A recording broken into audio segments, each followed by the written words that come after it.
So I've just got Craig's custom shop Strat in, which I nearly thought I'd received another Gordon Smith natural looking one, but it's a beautiful swamp ash and bird's eye maple construction with lovely rosewood, and everything about it is gorgeous. It's heavy as well. It's not like, might just be ash, not swamp ash. But anyway, so first thing is out of the box, it's survived the journey, no problem at all, with the tuning fully in tune, well, a little bit out, but you know, under normal load.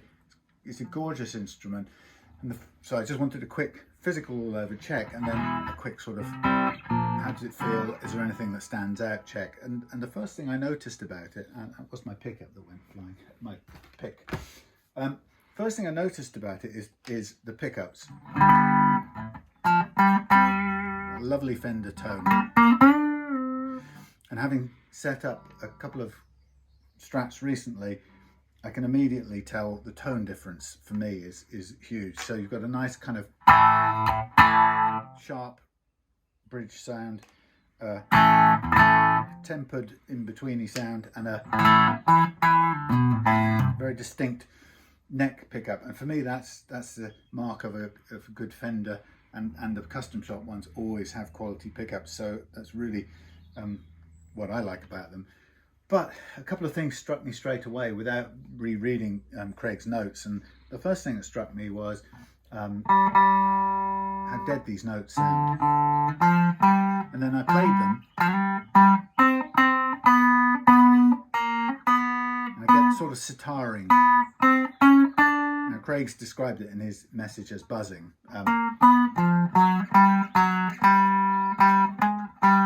So we've got a deadish sound, particularly on the D and the G, and a bit of buzzing. So I'm looking at this, and my first port of call is to go, right, this sounds like the neck's either too flat or it's backbowed, which is where you'd expect to start finding buzzing notes in the first half of the neck. So the first thing I do is check for the neck relief, and to my surprise, hello Morris, there is a bit of room. So that shouldn't be. It will only start buzzing like that if it's dead flat or even arched. It certainly shouldn't be buzzing if there's a little bit of relief. So that says to me, actually, there are some pretty uneven frets in this deal. And then you go, okay, I don't know the price of this, but let's call it a $3 custom shop for argument's sake.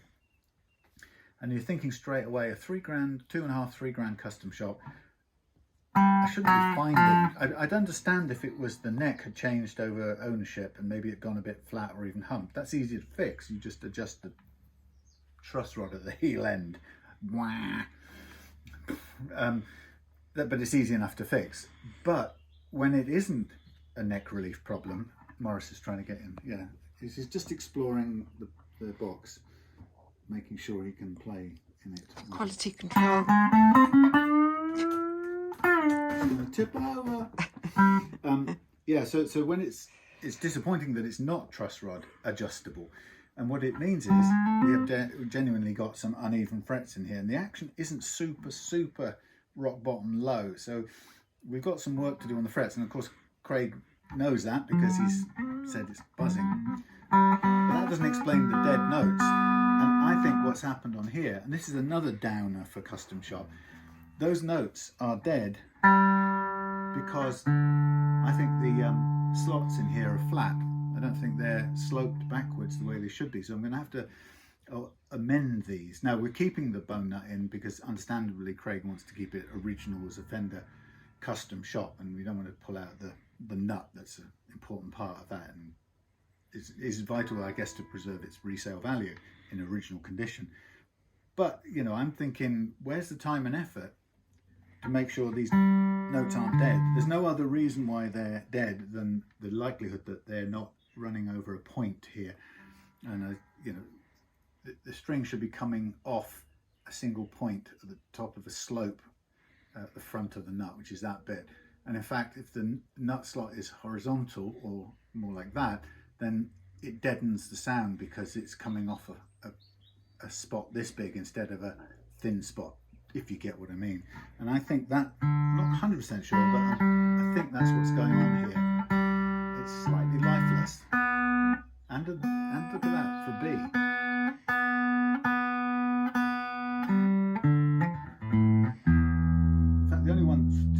ring to it is the E. Maybe the top E, but even that's got a... So, good news, all intact. Oh, the other thing, I'll come back to all intact. The other thing I noticed is it's very widely spread on there, but one of the reasons is this saddle here is tipped over, so it's shoving the low E string off to one side. So with that corrected, that will put it back on track a little bit, but it is quite a close to the edge thing.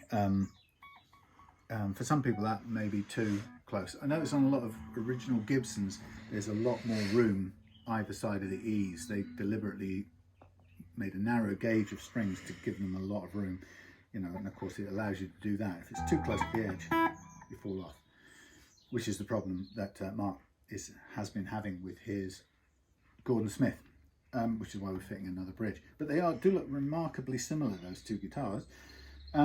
So this definitely does need attention to the nut. Keep the original. Have to be very careful not to reduce the action. The action's fairly good, so we're going to have to adjust the nut to make sure it's sloped and improve this note or that sound. Going to level the frets out.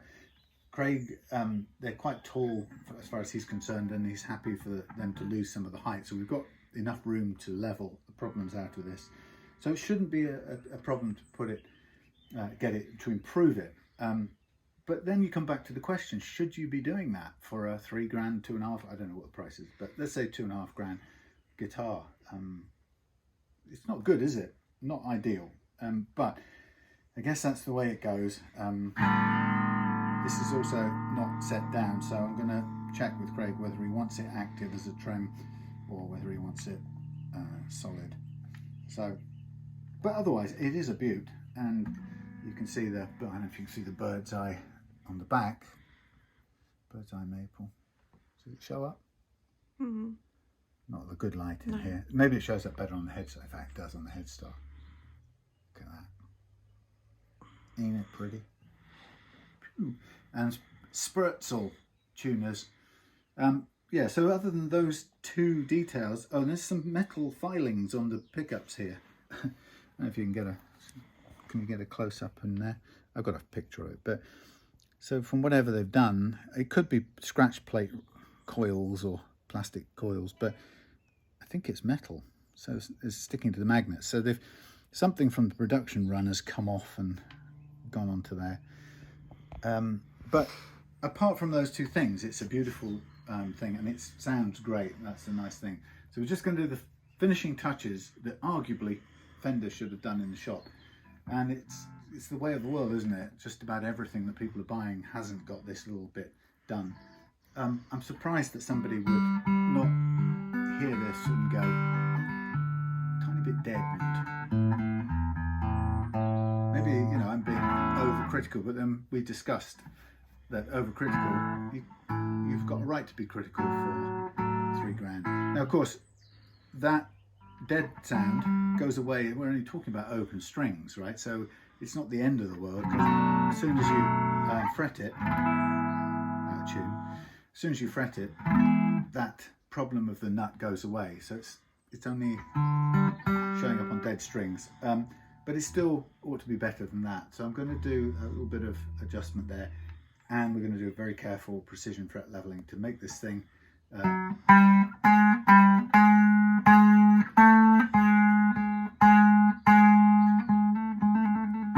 play better than that. Okay, that was just as I find it. See you in the workshop.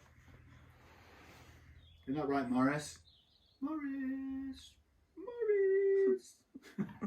Oh, come to Papa. Yes. If you want to say hello to the Really Love Guitars people, yeah, say hello. There we are. Aren't you looking majestic? Come on, over here. Check the quality of my work and stuff. There. Isn't he a sweetie? He's waiting for summer, as we all are. Because, look, there's even a hammock over the chair there waiting for a first burst of sunlight, which we should have on Saturday. So I will be out of touch on Saturday. If you want me, I'll be in the hammock. See, fretted, that's got a nice sustain. Now that's more like it.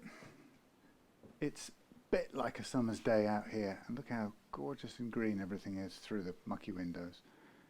And I don't know if you can hear, but up in my roof space I've got swallows back in from South Africa or wherever they go. I think it's South Africa they fly to in the winter, and they're back again, and they are squawking away like mad. And I've already, maybe I'll just insert a clip of sparrow video here.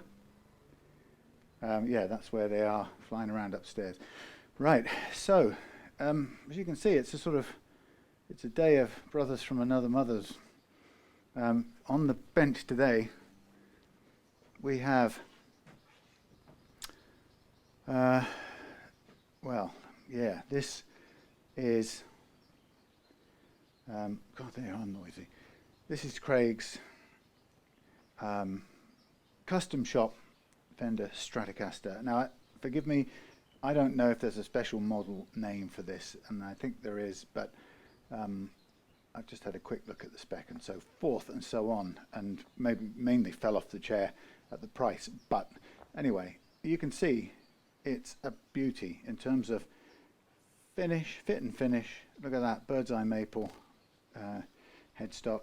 Oh, sorry, I'm stupid. You already saw it in my little assessment video. Okay, so I'm not going to go through all that again, but I will give you, this look at it in close up. So this is a lightweight ash, so it's technically probably not swamp ash, but it's lighter than some ash, but it is quite chunky. It's a lot heavier than the Gordon Smith, which is probably just swamp ash, or is swamp ash.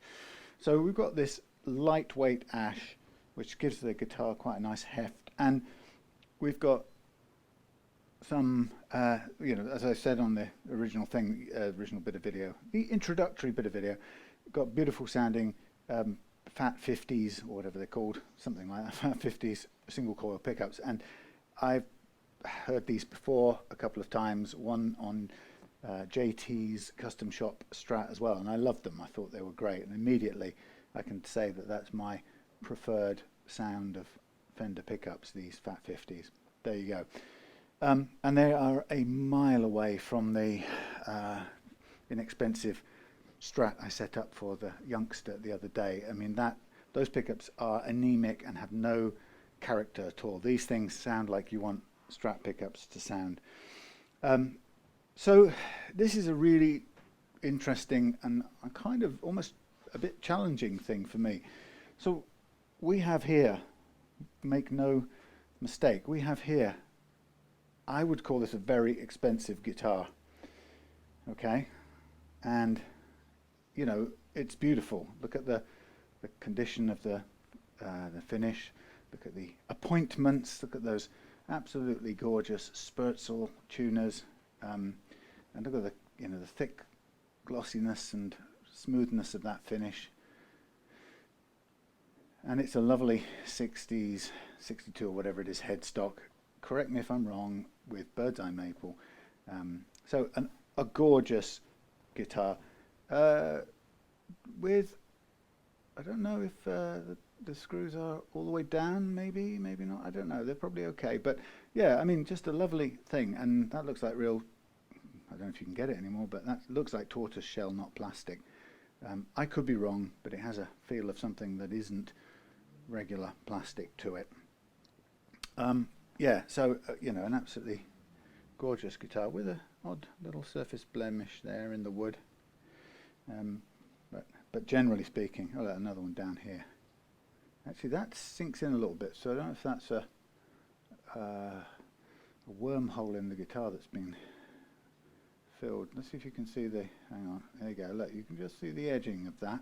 That's a little slightly sunken piece of wood. So that could be a knot of some kind or something that's just, there's another one down here. Who knows? Anyways, I'm not here to give it a review. This is a beautiful feeling guitar, and it has this lovely dark rosewood. They say it's rosewood. To me, it's almost ebony, but who knows? It's probably got more grain than ebony. So I take their word for it. So why is this a challenging guitar? Well, it is because, first of all, let's begin with the price, because you can't look at this without saying about that. Oh, well, let me say something else before I start with this. I mean, these two both are expensive guitars, and that one there is half the price of that one there.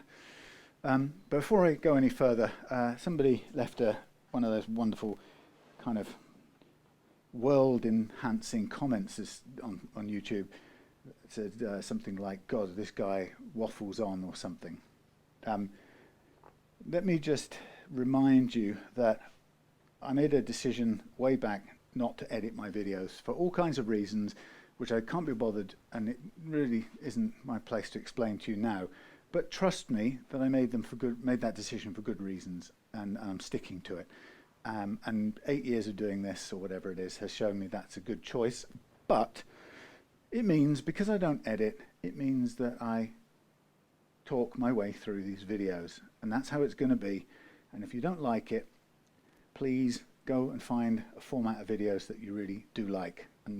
But don't turn up and enlighten me with your fantastic wisdom, because it doesn't do any good for you or for me. It's just pointless. It's a waste of your breath, because I'm not going to change a successful formula because you think it's wrong. All right, I've said this a billion times, but so that's why I do, in case you've never watched any of my videos before, and I'm kind of thinking that might be the case because you may have seen Custom Shop Fender Strat in the title, and you're here because you're a guitar tech. You may be feeling you're going to be critical of what I do. Maybe you're just a guitar collector who thinks someone like me shouldn't be getting my hands on this guitar. It's all perspectives that come at these things. So whoever you are, if you're a regular subscriber and a friend of Real Love Guitars from a long time in the past, welcome back, and I hope you find this one interesting.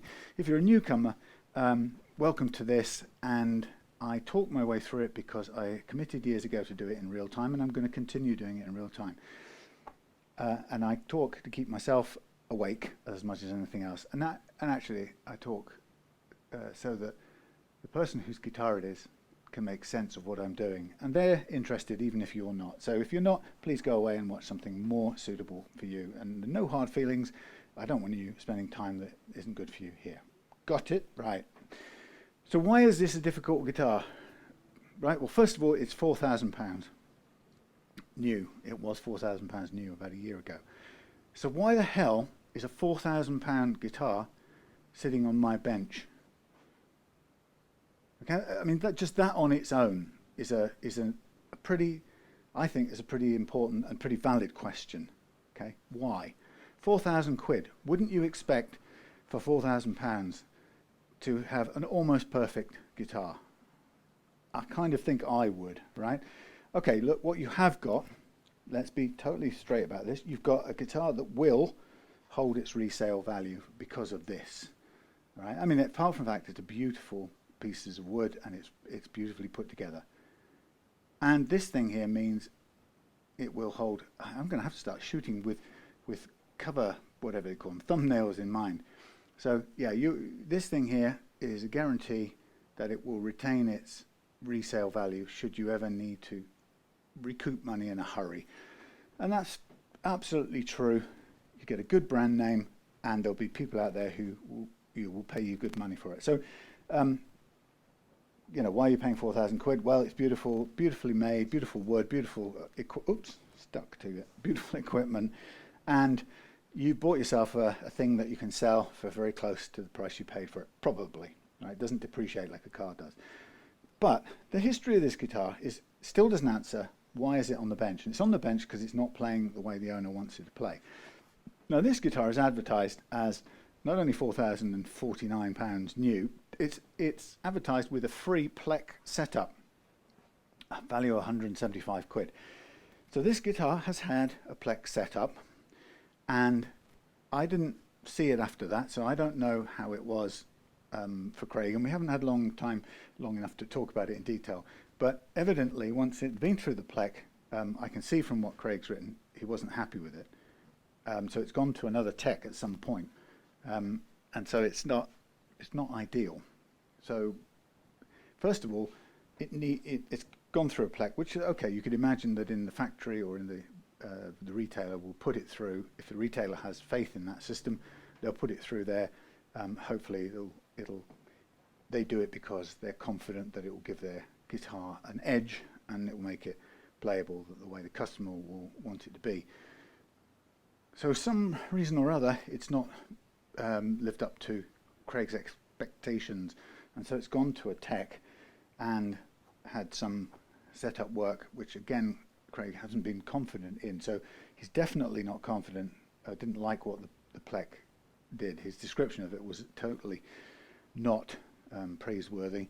Then it went to a tech, and the tech, again, like a lot of situations, and this explains why I do this in real time and don't edit it, so why it's boring and waffly compared to the nicely edited thing, is he doesn't really know exactly what the tech did. The tech said something like, oh yes, all custom shop guitars have high frets down here, and did something about reseating some frets maybe, possibly did something with the nut, don't know. It's in the past, we can't know what's been done. The tremolo, I don't know if it's supposed to have been set in to be fully floating, but it's kind of just off the ground. It looks like it's trying to be semi-hard-tailed or down only. So that doesn't make a lot of sense. Unfortunately, the tech, or somebody has put, or I think the tech, has put some little imprint lines on the...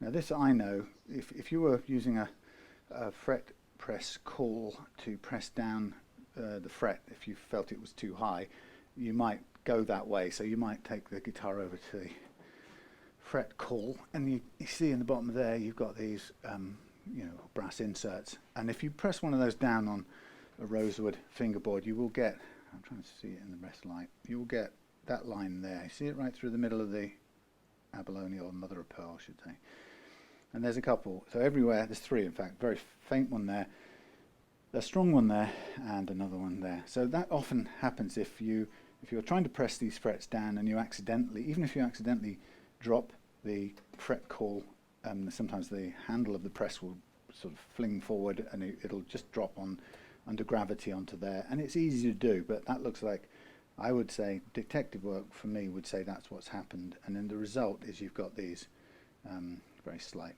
where have they gone? There's one second from the end. Yeah, very slight lines, but they look sharp. I mean, it's sharp enough to have gone through on the mother of pearl. So that's happened, and then you heard me do the test play at home, and what I got out of it was this dead sound, or relatively dead sound. Now this sounds a bit better actually on its back, but I was just a little bit underwhelmed. So what I'm going to do is I'm going to very carefully examine and check the nut slots here, because it's going to be very difficult to prove, or to come to a conclusion exactly what with them, because there's nothing I can put on there that's going to stop and tell me, oh look, it's uneven as there's no spirit level that will work in this little gap. But I just have to look at it under the magnifying glass and make a call on it. So that's one problem. This sort of dead sound, not necessarily even one that Craig mentioned to me. But the other thing is, he asked the tech to take off 11s and put 10s on, and the tech apparently put 11s back on. So they are very heavy for my liking. But I think one of the reasons that Craig put them on is that originally the guitar was going out of tune, probably when played down here. So hopefully we will take care of all of that. But the other thing I found, as you saw, is this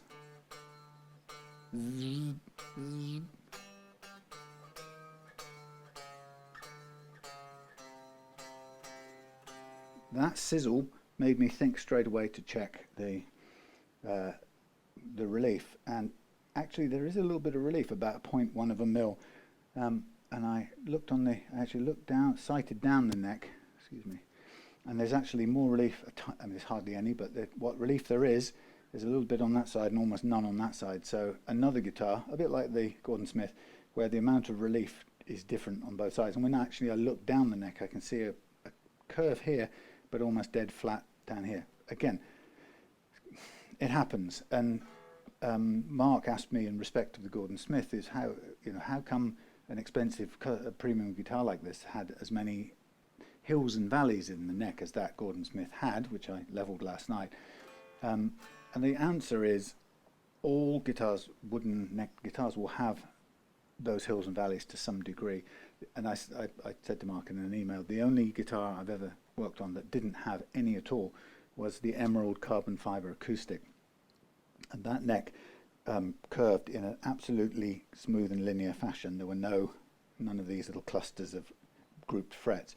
Now the truth is, the better quality wood you use for your neck, or the more laminate parts you use, and the better the construction, or whatever you choose to do, the less likely that under load and under compression. So the loading does two things: it pulls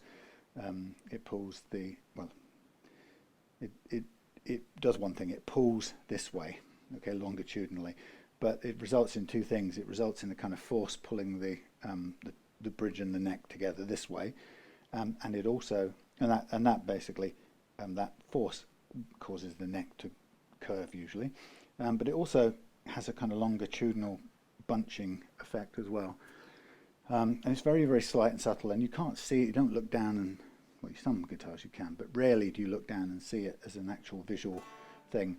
But the leveling method I use will reveal it quite quickly, and it revealed on the Gordon Smith that it was quite extreme, relatively speaking, and certainly for a £2,000 guitar, I would have hoped. Now, I didn't want to, first of all, it was totally rescuable, because the method of leveling I use is about gently easing that bunching up, easing it out with the leveling method. But also it's very minor, and the thing is, once it's done, and once I've done the work on it, you'll get a much better playing guitar out of it. And in some senses, the problems, the tiny sub-millimeter, almost microscopic differences in height of these different areas, they'll become academic in a way. But it sounds more terrible than it is, because I'm talking about it in detail, and it's, that's my inner Columbo getting all nerdy about it. But hopefully it helps to explain why some things just don't seem to work, even if you spent loads of money.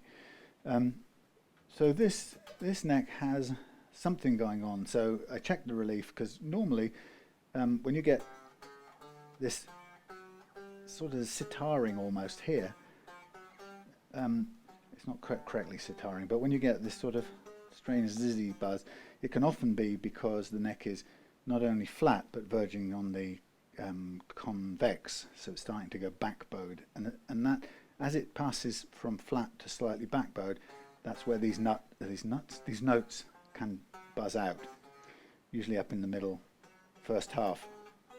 But this seems to track all the way. So what I suspect is this buzzing, or the fret slap as I call it, is the result of ups and downs on this neck, and leveling will reveal that, so I'm not too worried about that. And they're sort of coming back, standing out and looking from a distance and saying, should a £4,000 guitar have a neck with some ups and downs? Well, yes, really. As the experience of, since the evidence I've had of, 2,000-3,000 setups or whatever in the last few years shows me, is that every wooden neck has both uneven frets to some degree and some of this bunching of frets in the hills and valleys, some more and some fewer of these clusters. But any neck that's made of wood seems to have that, and that's basically, you can't get away from it.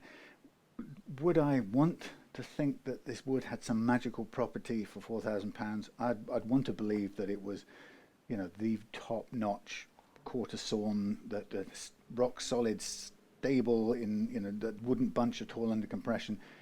Maybe there's no wood that can do that. So I'm not trying to say this is a flaw in a custom shop, but you would think that the PLEK process would take care of that. Now, I'm not convinced it can, because from what I've seen of it, and I'm not an expert in it, and I've never gone and looked at the machine firsthand, but from what I've read about it, I'm not entirely sure that it can do what, funnily enough, what the method I use can do. And I'm not trying to put it down. I think, anyone who devises a method to level frets and make a better playing guitar is good in my book, right? But some things after a lot of experience, you start to wonder if some things are built slightly on assumptions that don't prove to be true, and it is possible to, be critical of them, but an informed criticism. So those of you out there who may let's say you're religiously attached to the PLEK and you believe in it 100%, you will maybe not like any aspersions that I cast on it. But if I cast any aspersions, it will be because over thousands of setups, the evidence I found under my own hands tells me that it may not be as effective as people who sell the system want to say it is. That's, I've also had people who have said straight up that the setup that I've done for them, there's a little scuff there, the setup that I've done for them is as good as, if not better than, the plecking that they had done on another guitar, or it plays better than the guitar they had, or as good as the guitar they had a plecking done on. There is a scuff there. That's nothing to do with me. I'm just pointing it out. I had an unhappy experience with Europe car the other day, where I went to rent a car, went down to the office to pick it up in Plymouth, and the guy showed me round, and the sheet he had on it said no damage whatsoever. And I went round in the rain and I found a whole bunch of orange scrapes on the paintwork, or on the bumper, paintwork I think it was. And I said, what about this then? He said, oh yes, I'll mark that up. So, okay, great. And I trusted him to do it like an idiot, but I also took a photograph of it. Anyway, took the guitar back. The office was shut when I left it, dropped the keys in, thought nothing of it, waited to get my deposit back. And I got all this communication about how there was a claim for damage open and that I had an opportunity to put my side of the case and blah, blah, blah. Anyway, I was really annoyed, as you can imagine, and I sent them some pretty firm emails saying, first of all, your guy made a mistake by not noticing the damage before you rented the car to me. Secondly, he didn't make a note of it when I told him to. Luckily, I took a picture, isn't it, with date and time information. And thirdly, you've now contacted me and talked to me like I'm guilty until proven innocent in this matter of a claim. So they backtracked and found their way to apologising today. But it's like this, you always on the edge of that as a guitar setter upper. It's a possibility that somebody hasn't seen a bit of damage that you've seen, and you just have to hope that when I'm documenting this, hope that Craig is aware of this little scuff there. Can you see it? I don't know what it is, whether it's compression or ding of some type, but that's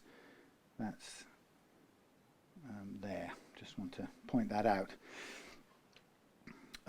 Anyway, so the best I got out of them was a sort of teeth-gritted apology that I'd had an unpleasant experience in that matter. And I just thought, I'm not going to rent from you sods again, if you can't be bothered to keep track of the condition of your cars. Anyhow, back to this.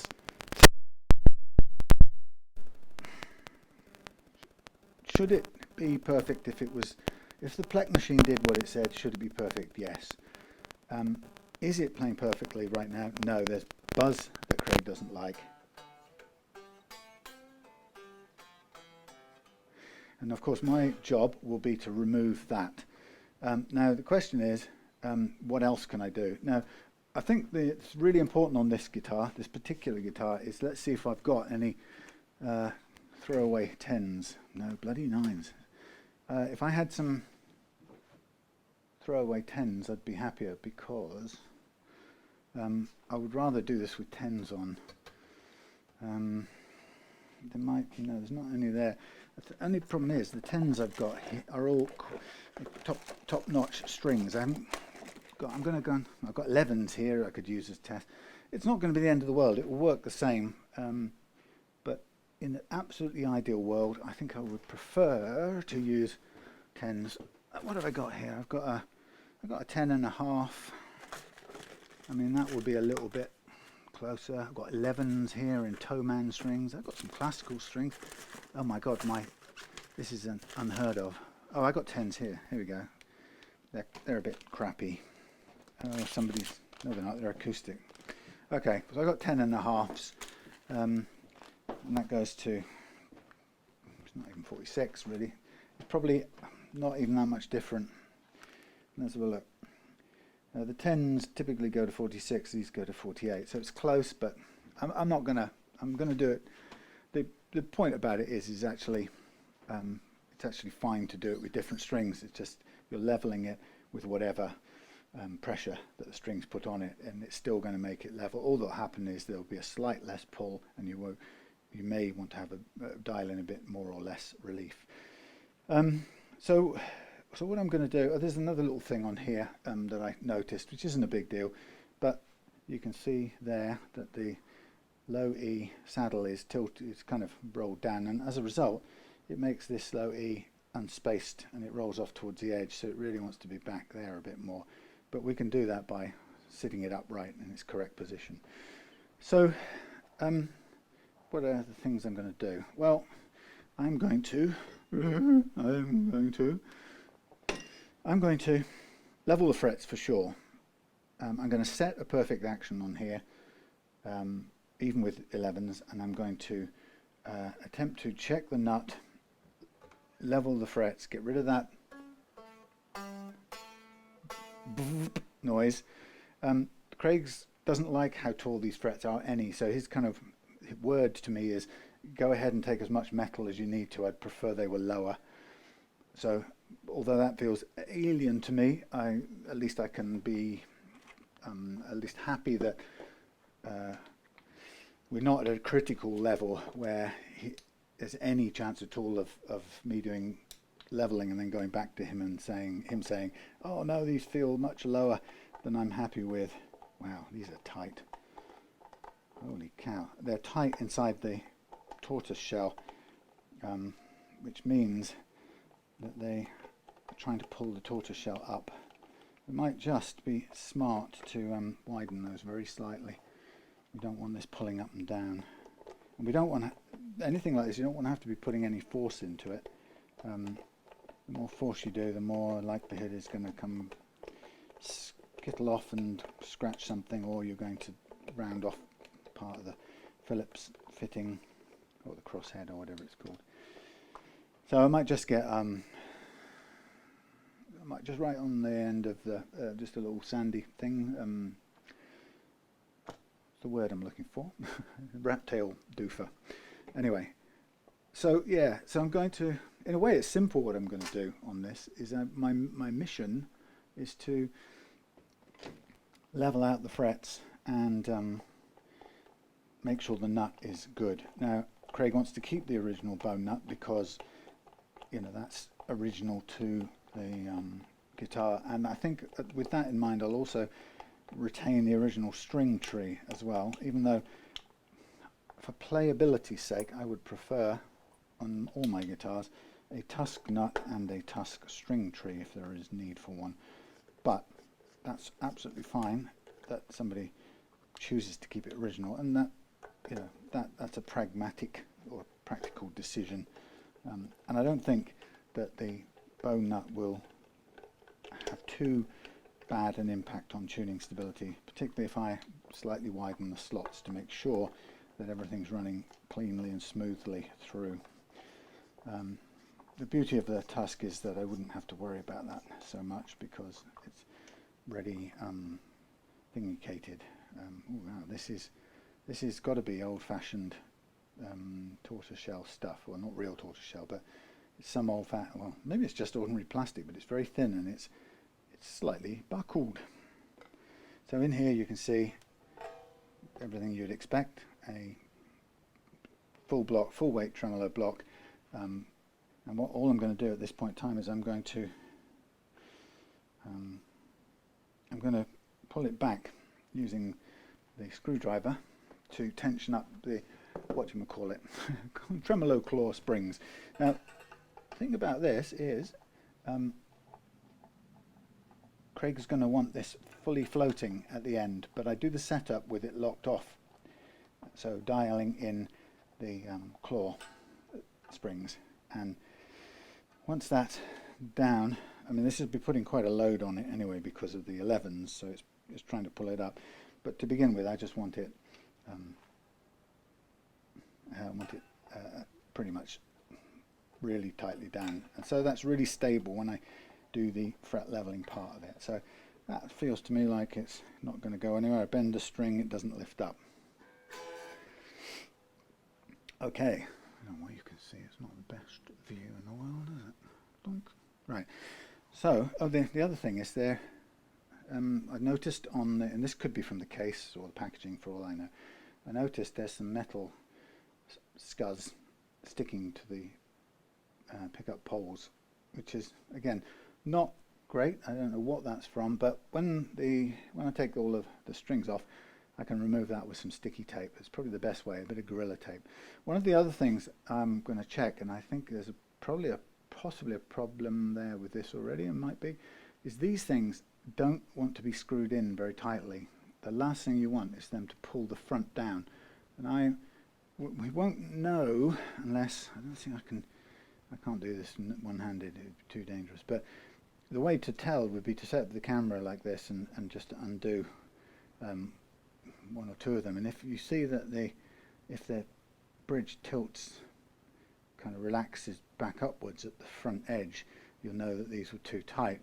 You don't want to be flush on the deck with those screws. Actually, that's a good view for the second.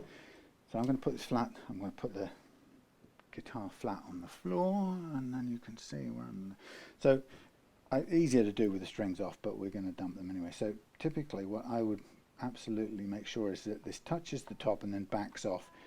Now it probably will do, but it's just worth checking. That's not too bad. The tremolo function works off the chrome, unthreaded chrome part of the screw, and it doesn't need the screw head to be touching the plate because you've still got loads of that unthreaded part of the screw for the what's it? The knife edge of the tremolo plate to ride on. Okay, I think that one was a little bit tight. So I've backed them all off a little bit, and we expect to see the tremolo block sit nice and flat now. I said I was going to level with the strings on, these 11s on, and what I'm going to do is I'm not going to worry so much at this moment about the nut. Am I going to worry about the nut? Yeah, maybe I will. I'm going to, first of all, I'm going to park you elsewhere. I'm going to slack the strings off and create a bit of space, and I'm going to go in, whoops, not like that, I'm going to go in and have a look, a close-up look, first at the nut slots and then at the marks on the fretboard down here, and then whatever I do with that, then before I tighten the strings up again, I will end up marking up the strings with that stuff, marker pen, in order to do the fret leveling. And then I'll set the target low, low, low, lovely low action, and then we'll get on with leveling. So if you excuse me, I'm going to go into silly Dr. Evil glasses mode. These are really cheap things, but actually when you really need to get up close, they're not great if you have a prescription, but they're actually, you can get up close with them and have a better look. Again, it isn't perfect, but let me just look at this. I am worried about this nut. So I can't see. So what I'm concerned about is that the slots on this nut are not tilting backwards enough. Now, as you can imagine, short of putting in a blade or something, I can do that all day long, and it doesn't lock in any particular place. It's not like, oh yes, it's now on the plane of the slot. See, it's impossible to know. I don't think there's any way we can tell, and the only best way to tell is to just run the files through it. Oh my god, my eyeballs are all gone funny. So I'm going to mark up the slots here with some pencil. Can't get that one quite thin enough to go in. I'll scrape some stuff in it, and that one. So I'm just going to dirty up these slots for the time being, so I can see what those things that are called fret slot file, nut files, whatever. So it's a bit grubby for a minute, but that's only carbon, graphite, you know what I mean. So it also shows the slots a bit. Now, what I can do with this is I can just use this set of files, and let's start somewhere in the middle. Oh God, it's hard to see. Let's go with the 17, the G. Now the G was one that I thought there was a problem with. So what I'm going to do is I'm just going to drop this in here. I'm going to protect off this as well. This is one of the areas that can be really upsetting for people, is when you're trying to, or when a tech is trying to save the playability, which is his or her, should be his or her kind of priority really.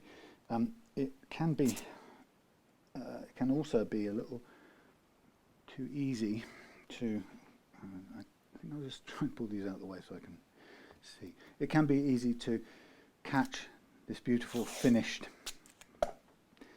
finish, you know what I mean, with the the file. So in getting the right angle, sometimes it's, depending on how far this nut shelf, the wood, sticks out. On some guitars it sticks out so far that you just can't make any downward cut without contacting the other side, and that's a pain, and not necessarily very easy for an owner to understand that. I'm going to try and do this in two parts because I can't really get very well across the whole thing. Again, these are sacrificial strings, so we're not too worried. Let's put that there, run it backwards, and let's put that one in the other side. So I'm sort of caught between blindness and two sets of eyewear, and neither of them are ideal. So, okay, for the sake of it, I have just kind of covered that off for a minute, and then what I'm going to do is I'm going to just, I have to take these off for a minute because I really can't see around them. I'm just going to use this straight edge of this Gorilla Tape to just lay this on here as an extra guard. Now I've put it on the frog tape, so I've got the benefit of the Gorilla's thickness. So if I scuff it, it's going to take care of it. It won't be the end of the world, but it will prevent it from scratching. Okay, so we're going for the G. Going for the G.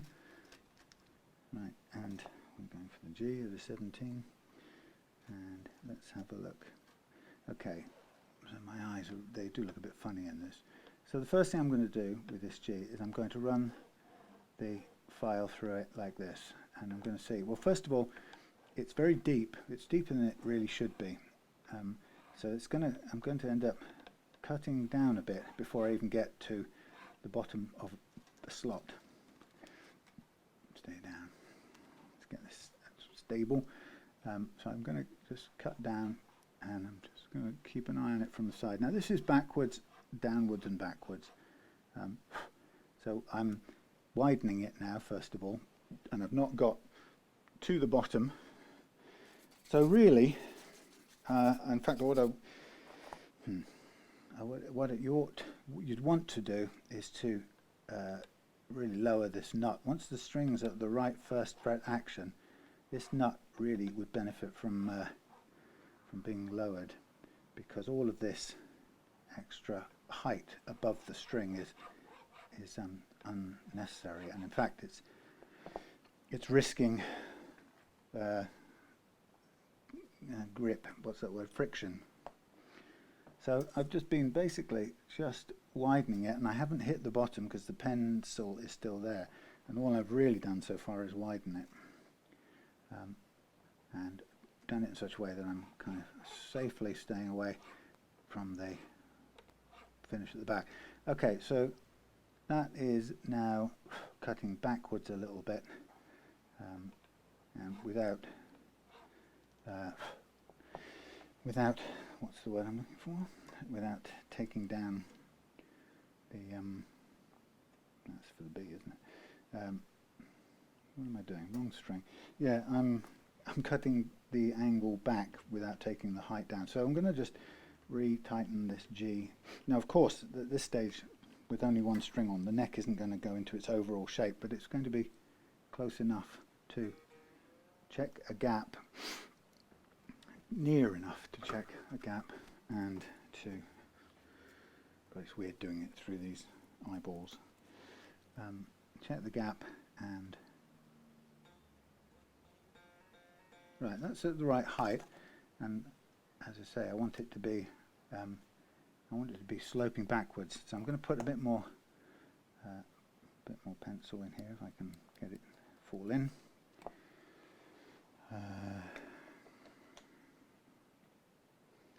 There's the blade. I'm going to just use this blade to just kind of get the graphite into the bottom part of the nut. So I'll take a close-up of this, but this really is, we're very close to what we need for the correct action, but you'll see in practical terms this is quite a bit too, what's the word? Quite a bit too deep.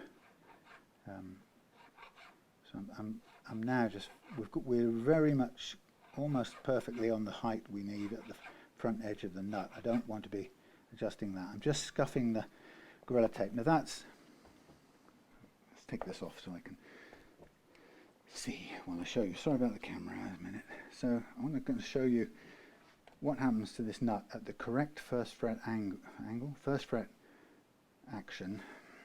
I don't want to clunk this. Don't really have a very good run up to this.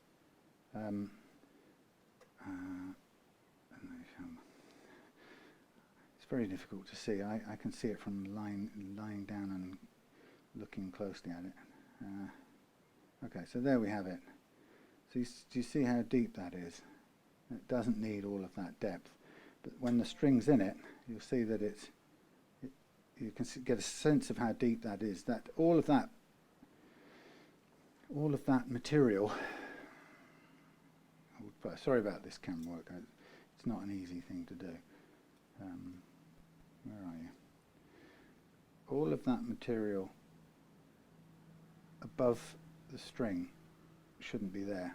It's only, I mean, it's not going to cause it to hang up because it's done, these files cut with a slight V. But you don't need it. It's just an invitation for friction problems, and it kind of ends up looking a bit ugly. So I would prefer to file this off a little bit. So that's the G done, and that comes in at the correct height, and I can check that with my thingies. I want it just to play. That looks pretty good to me. Now we've got the B. Now the B is probably almost the right height. One thing I forgot to do was to set the action at this end too close to where I want it. So I'm just going to quickly make sure that it's there on these strings. Can't see very well. Yeah, that's pretty low. It might be a fraction lower than we need, and that one certainly is. So this would be struggling to play because it's too low. I think, I'm not sure, that's the inches. I'm not sure, Craig, if you sort of set this yourself to some point, but I'm kind of resetting it back to as low as I would go in this. So I'm just going to put this one back in for a minute, and we'll do these three first and then we'll come back. So I just need them tight enough to gauge the height at the last fret. Now that one's too low. You're currently sub 1 millimeter at the last fret, which is too low for a Strat, or too low for almost any guitar, except sometimes the most precisionally made Ibanez or occasionally an SG will go that low. So we've got to be realistic about what it can do. So currently those three are at their lowest playing angle, and what I'm going to do is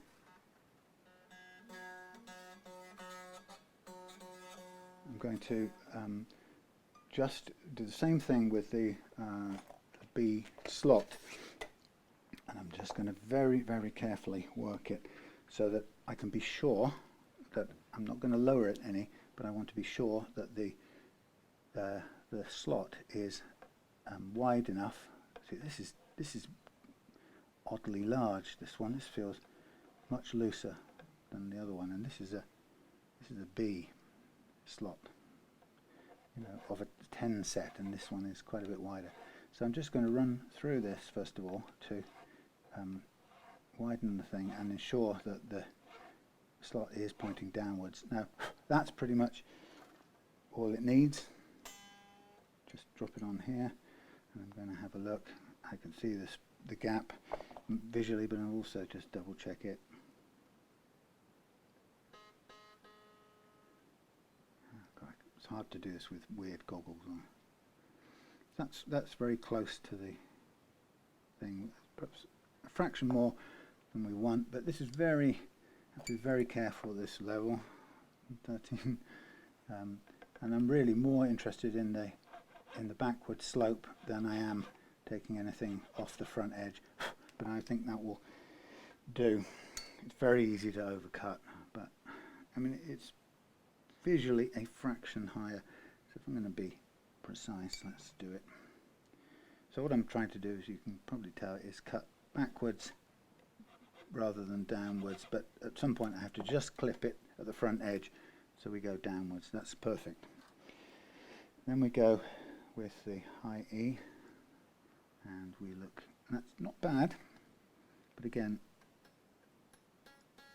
that's actually right on the mark, but again we just want to double check that it's playing or the slot is backwards. One of the things that doesn't help this is that the nut itself, in having all this bulk above where the strings sit, it's very hard to tell whether the slots are actually pointing in the right or sloping in the right direction. It would be a much easier calculation if the nut shape itself was leaning backwards. Let's have a look. So we've got the right height. I want to be confident this sits in, and height is good. I really want the string to come off the very front edge of the nut. That's the aim. So it's all about just making sure that this is a downward slope more than anything else, and as little or no height off the top there. Now let's just double check. That's fine. Now I'm going to put the other strings on, and we'll tighten these up and check the action with a different pair of specs.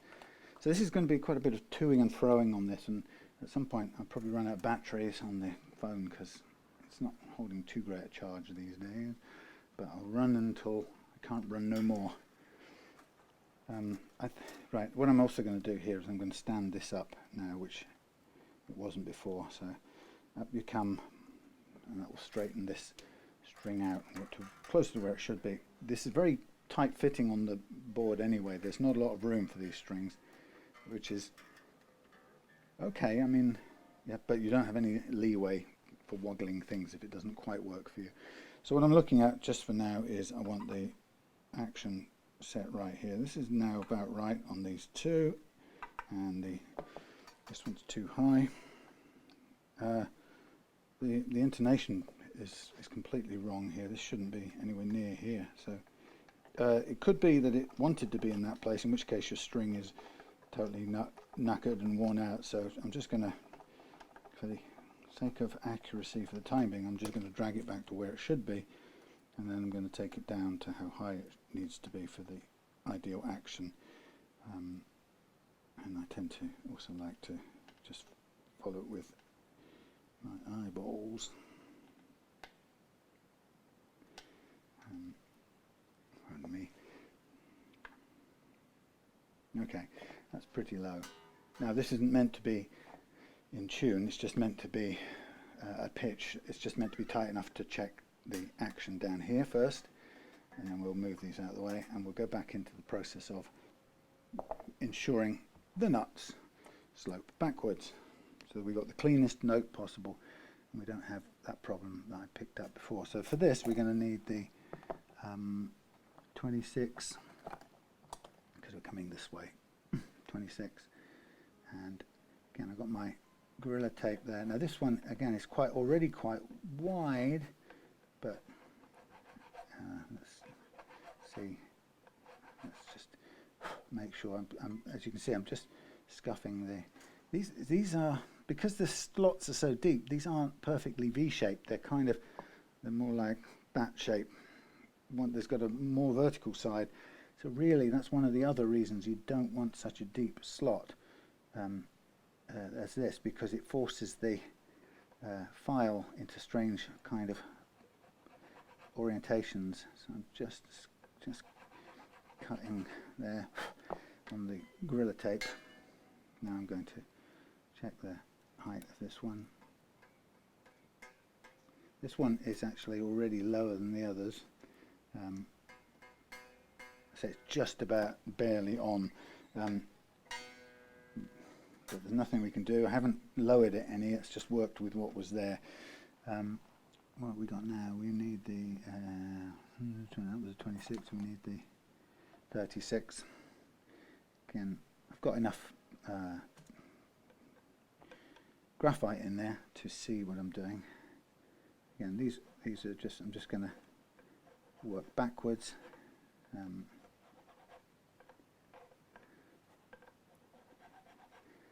Now these are obviously wider, so I think we shouldn't anticipate too many sticky friction problems. Okay, and then this final one, which we'll need the 46 for. I'll just see where it started out. I noticed that the base ones were lower than the other ones, so they're kind of already starting out just a tad below my preferred target. But that could be the tech before who took them to that point, I don't know. All I'm really concerned about in this is making sure that they are leaning backwards, so that the front edge is the pivot point or the launch point. I'm sort of hitting the tape a little bit there, so I'm just going to try and step back, and that's just done the backwards pull. Okay, I'm going to stop this for a minute, I think. Thank you. I'm going to put my other ones on. I'm going to see if we've run out of battery yet. Not yet. So this is all of them widened to be sure they're wide enough, and that's without any, very carefully, without deepening them any. We've got what we got to work with, and that's it. There's different amounts of excess material over the top. Some ways of doing it is to, it's not consistent, some are deeper, so the radius of this nut doesn't actually represent the radius of the board, and so it appears that the D and the G are deeper in the slot. So there's a couple of ways you could do this. You can either take the strings off and just kind of take a file and gently file these backwards. It's not hard. It could be like a little diamond file, and again, you know, all you're doing is you're just looking to reshape the nut a little bit so that it's also leaning back and there isn't so much material sticking up over the top. Obviously you have to keep checking. It's very, I probably need these thingies again. So you know, this is kind of boring up close stuff, but as you can see, so it's a matter of just working. These are sacrificial strings, remember, so we can afford to kill them off. So I'm just working backwards from the front of the nut to reduce the amount of excess material sitting up above the string, which is kind of an ugly look and it's unnecessary. So all of these, if I put them in there, they're all buried. And the great thing about this is if you're working with these sacrificial strings, which I am, you can get, maybe that's not, have I got a fresh one anywhere? Maybe that's, is that fresh? I'm just going to look for a fresh-ish block.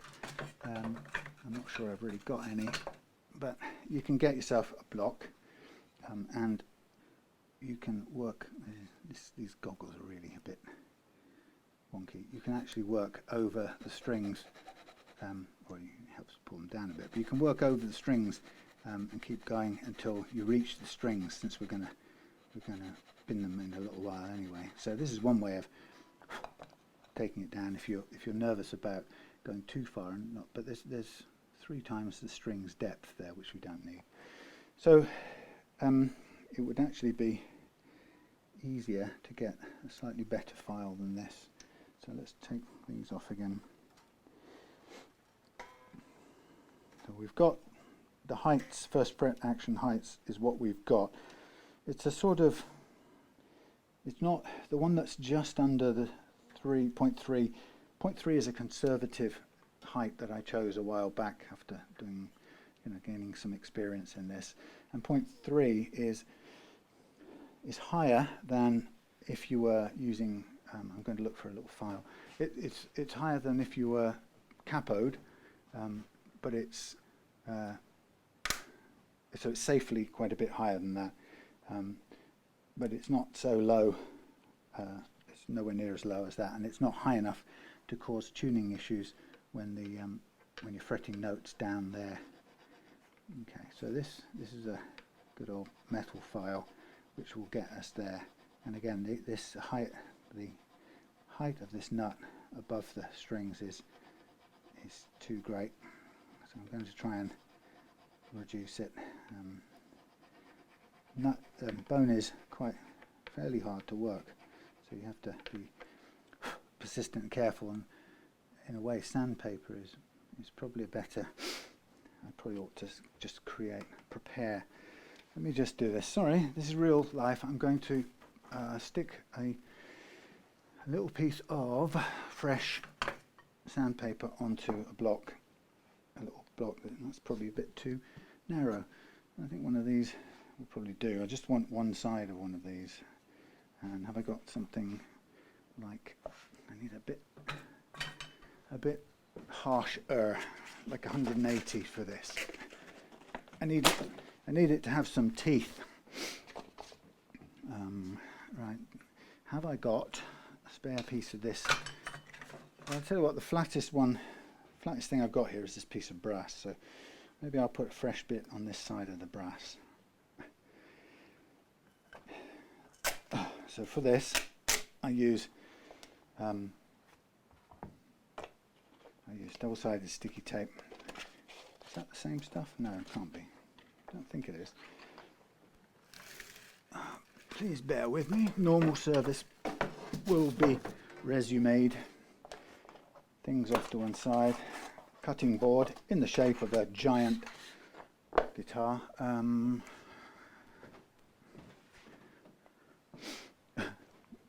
Double-sided permanent sticky tape.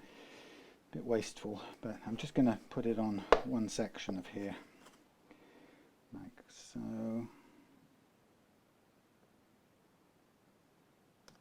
As clean as I can. I don't want a huge pile of it, so I'm going to cut there. I'm going to chop off here. Stash that. And so I just got me a nice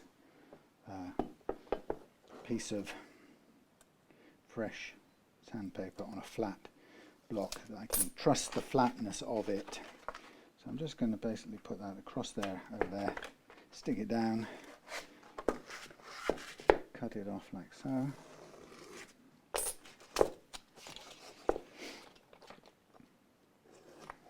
And so. And then all I have to do is figure out where the stuff goes to, and I can imagine it's there, doesn't have to be exact. So these can go in the bin, and there's my little bit of fresh sanding block.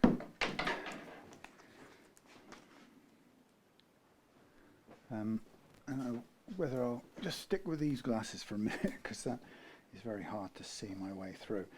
So I've got my What's the view through there? Can you see? Yeah, I've got my block, and that now lets me do a kind of more of a uniform thing. And of course I'm sort of rolling it around over the radius as I go. It doesn't have to be precise because it's not supporting the strings. All I'm just aiming to do is remove some of the mass of it and to tilt it back a little bit so it feels more in keeping with a, you know, a well cut nut. And if you're ever doing this and you wonder if you've gone too far or have you got enough space, you can always put the string back in and just test where it sticks. And it's not far off this end, but it's still a bit too high, or certainly higher than it needs to be. So you can sort of carry on reducing the bulk of the material, and at the same time, like I say, tilting it back to just give it a bit of a more familiar look. Here's an interesting thing. I imagine some of you would be very interested in this. This is a Samsung, no, sorry, it's a Galaxy. Is it? Yeah, it's Samsung. It's a Galaxy Smart Tab, and this is a tracker effectively for this guitar. So understandably, you know, sending something $4,000 in the post is probably a nerve-wracking experience. So what Craig did was got hold of this tag and put it in with the guitar and was able to track its progress, which kind of was a way to reassure himself where it was at any point in the journey. So that was excellent to see. And it's this little thing, so, you know, I guess it speaks to like a chip, you know, a SIM type of thing, and is findable wherever it's gone. Okay, I'm going to just tune up for a second, even though I don't really want it tuned up yet. I just want to get a sense of where the things sit.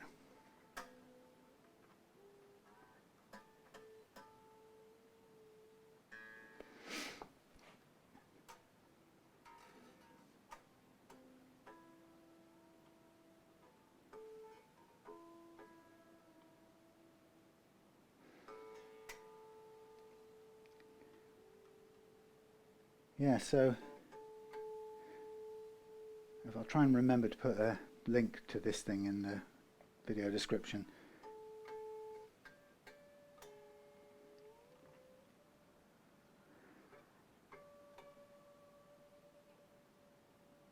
Now, what's really important at this point is I'm kind of interrogating the nut to see how it tunes in gross chunks.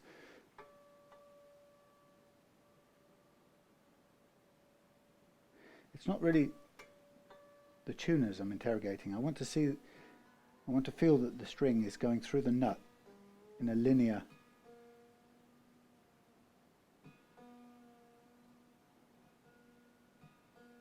and smooth way.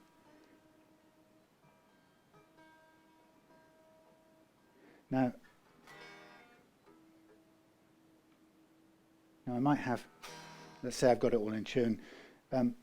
That's whether it tunes progressively and smoothly at this end or not is one issue. Whether the strings have already been stretched enough to stay in tune is another one. And you'll never get satisfaction out of the guitar if these strings, whatever gauge they are, if they're not thoroughly stretched out. I can see that Craig's using a kind of my preferred simple stringing method around the posts. But again, if the strings aren't stretched out, this thing will never stay in tune.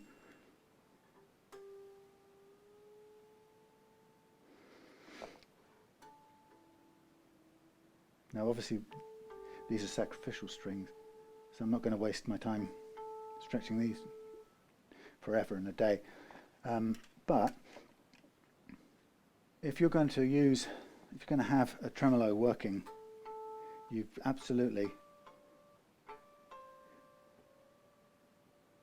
got to wring out all the slack in your strings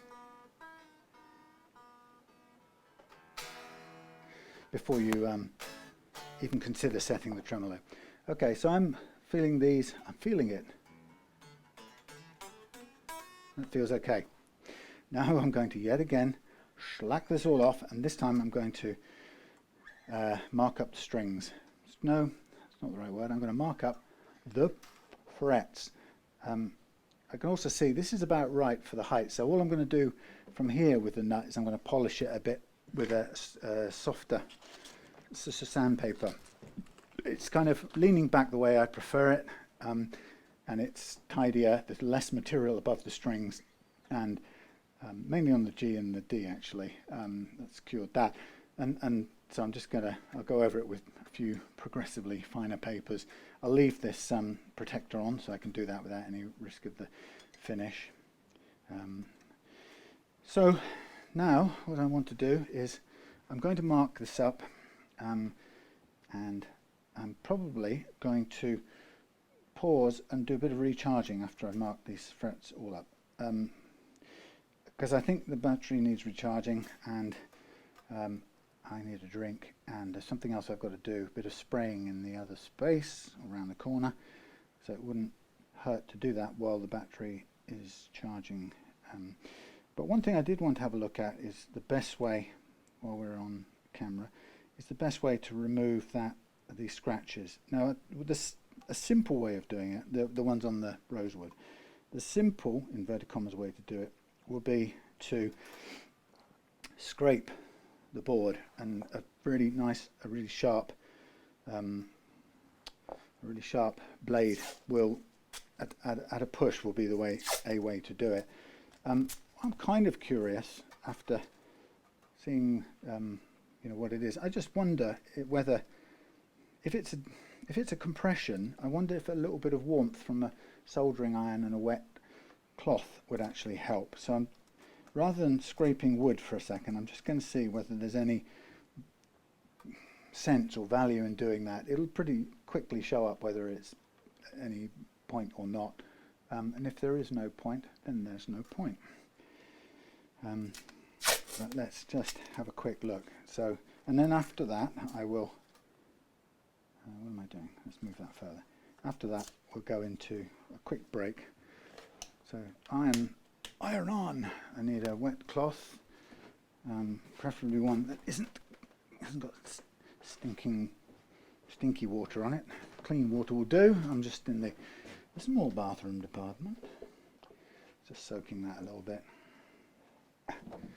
Thank God you can't see in here. It's not that bad. Right, so I've got a little bit of a wet cloth here, and I'm just going to, I'll probably end up losing some of the marker on the thing, but I've got my points marked up where it's made those little compressions, and I'm just going to see if there is any benefit at all. Now, the last thing I used this soldering iron for was some, what do they call that? How can I tell you if I don't know what they call it? It's called burn-in stick, and I did a repair on that youngsters cheap Strat. They basically taken off a chunk either side of the fingerboard between frets, and I managed to rebuild it using this burn-in stick, which I thought was a pretty good way to do it. Okay, so I'm just going to lie this on here, and I'm going to just see whether it has any effect at all on this. If it's a cut rather than a compression, then it won't have any positive effect, because it'll be like a little trench that doesn't need to spring back out. And of course the point of the soldering iron is when you have a compression damage to a body, you can actually sort of pull it back out a little bit using heat and moisture. But in the end, if this doesn't do it, then probably the better way to do it would be to very lightly, carefully scrape it, which I'll do. And if you're careful, you can get it out back to looking pretty good. Because as far as the fingers go, you won't feel a difference between the tiny, a hundredth of a millimeter extra material removed. You won't feel that difference. But I think I've got to conclude that it's more of these are more either scratches than they are, sorry, they're more cuts than they are compressions. But that method is actually very good for removing, even if you dent something in wood, if it's got like a brittle finish over it, it'll tend to crack the finish, and there's not a lot you can do about that. You can still sometimes just lightly steam it out, but it still only, it leaves the broken, the cracked stuff behind, because it can't sort of restore that. So as I'm just gently, lightly scraping this with a very fresh, it's quite a deep gouge actually, so I'm just very finely scraping this. The mother of pearl is a little bit proud anyway, so it's taking a little bit of that as I go, just taking, it's flattening it down a little bit actually, but yeah, it's definitely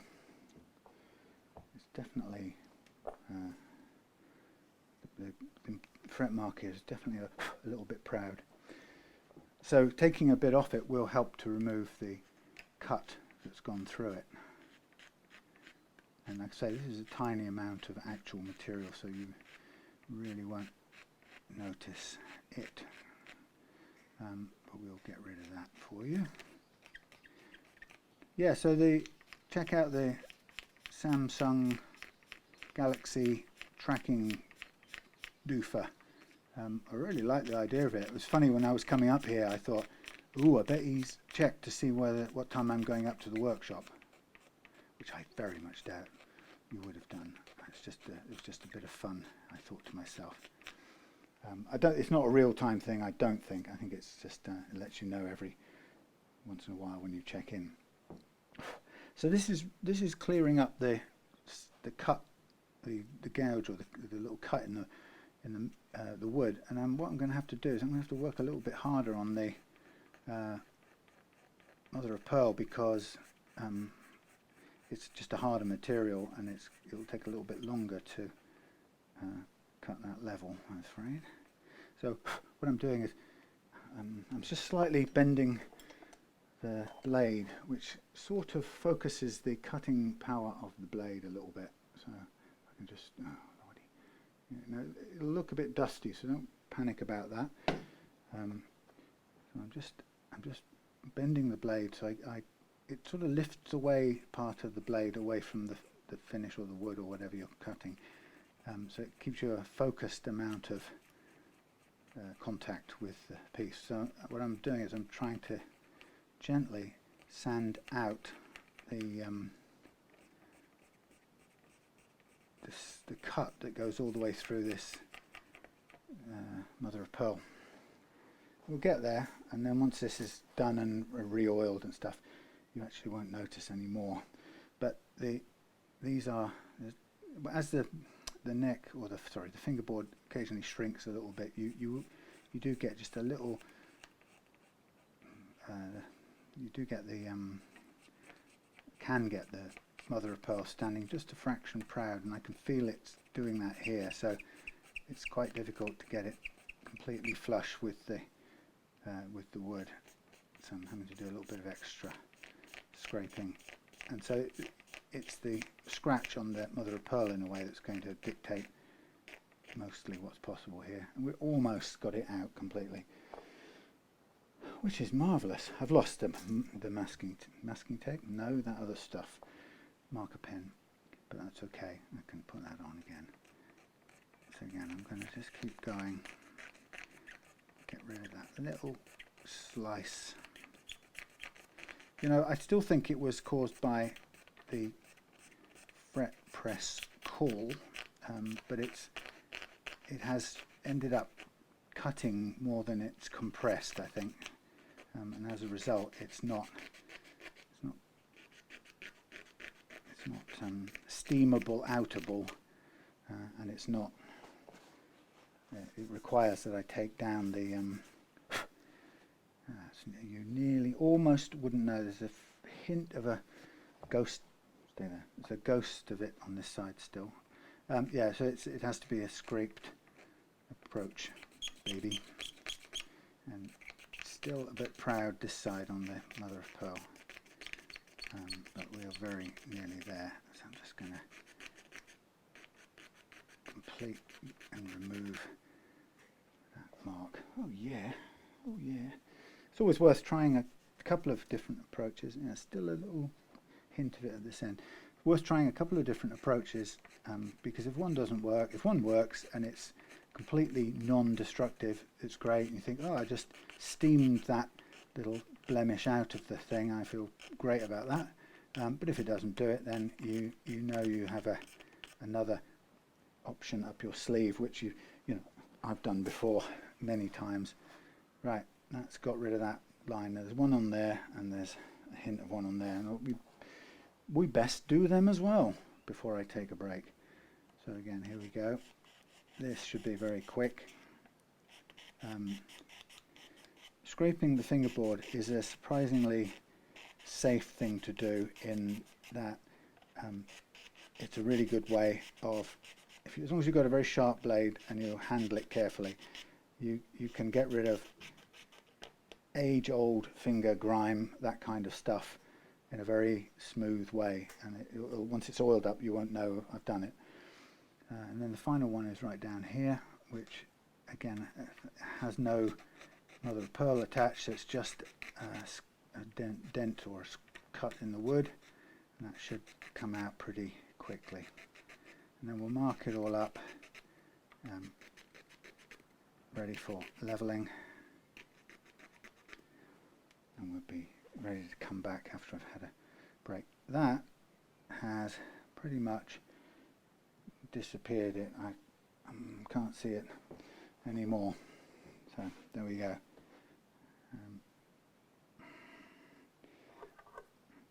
Yeah, I mean, I'm trying to, sometimes you can just sometimes get a hint of, just a hint of, what's the word, you know, mark where the blade's been, but it's so tiny it's hard to spot. So I'm just trying to even that out, so there's, you know, when you'd never see it normally, but I know that if you're looking for what was damaged there before, you might go, oh, I can just see where you've scraped it, and I don't even want that to be the case. So I'm going the extra mile. I think that with a bit of oil in there will be pretty good.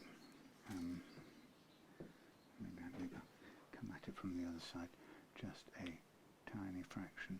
I think the reason it's quite difficult is because it's quite hard to get right up to the fret, wall of the fret, or right up to the foot of the fret, I should say.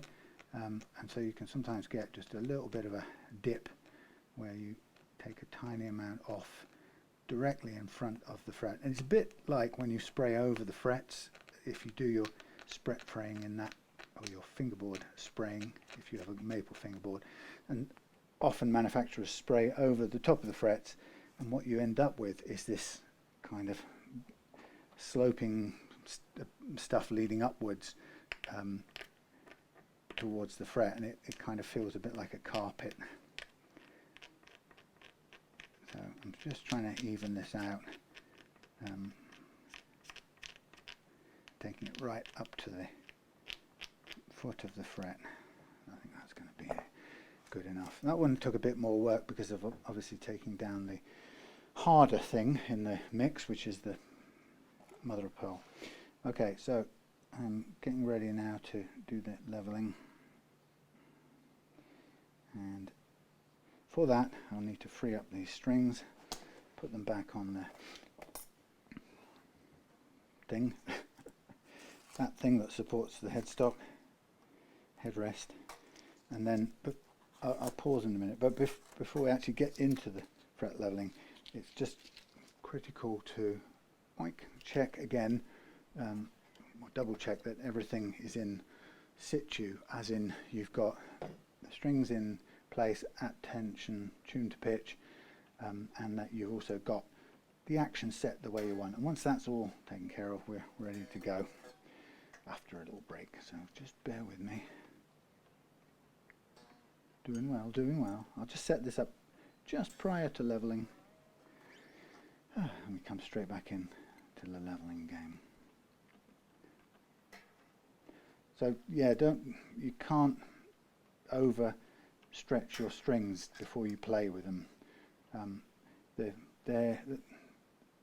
unreleased slack in your strings are 50%, if you like, of the any tuning instability. The other 50% is the condition of your nut slots. So if you want tuning stability, which I know a good musician does, you have to get familiar with this string stretching technique, well, discipline, because it's not really that much of a technique, but it's about putting the time into it. Some people think that the extra slack will kind of drip away over time if you just maybe leave it at 24 hours tuned up a semitone or something. It just doesn't. It'll hold slack in it for years.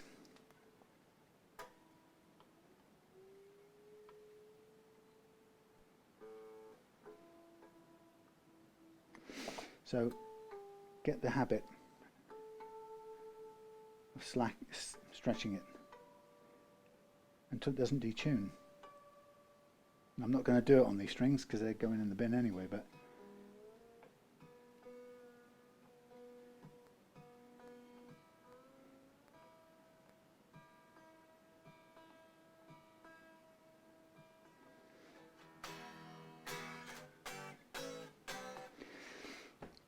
okay, and we are.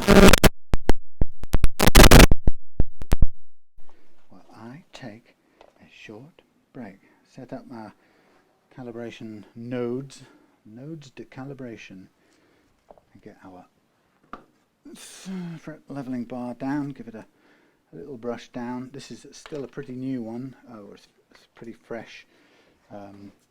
Sandpaper, 400 grit. Softened off a bit by use, but ready to go. Okay, time for a stop, recharge, see you in a minute.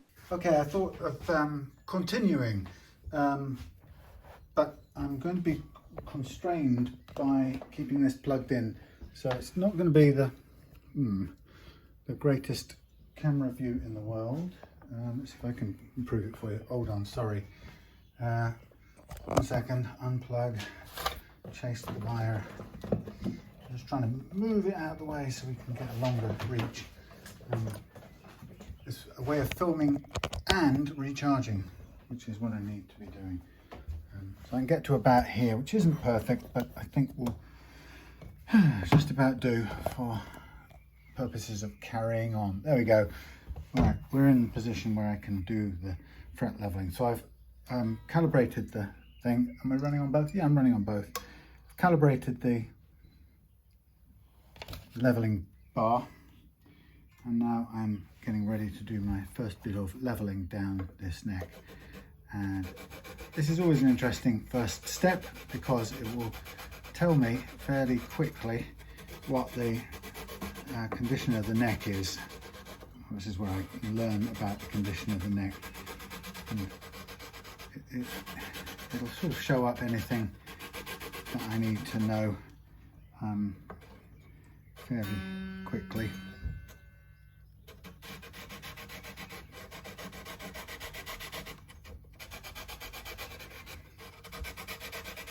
So after a little bit of leveling, I'll stop and see what we've got. Well, we have got exactly what I expected, which is a high patch here.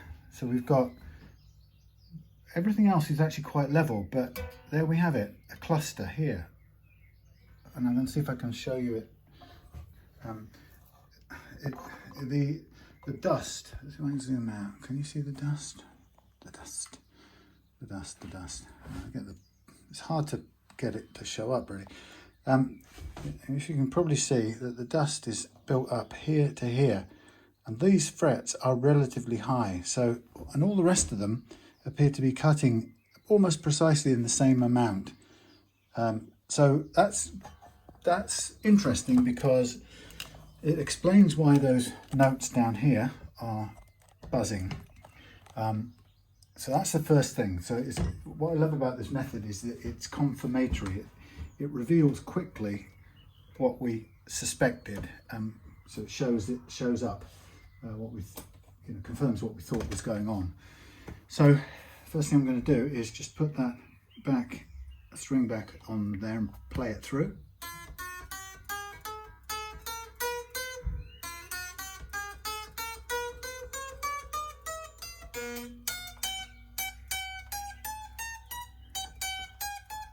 Little low spot there, one low fret.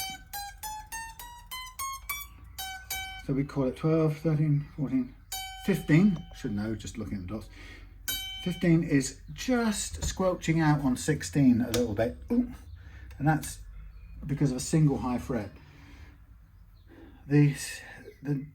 I'm expecting, because the D's and A's were also squelchy around here, I'm expecting these high frets to continue all the way across the neck. I'd be surprised if they didn't.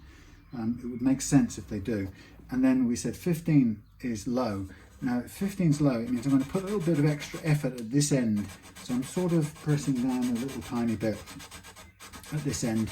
Now remember that Craig is happy for me to take more rather than less metal off, because he doesn't like tall frets. So I'm not going to be overly cautious. And if I've got a low fret to gently bottom out at this end, I'm just going to do it because we can afford to. Now, and that's in a way a luxury. And when I refret something, I like to go a little bit taller than the customer wants, because I want the room to get a perfect fret leveling afterwards.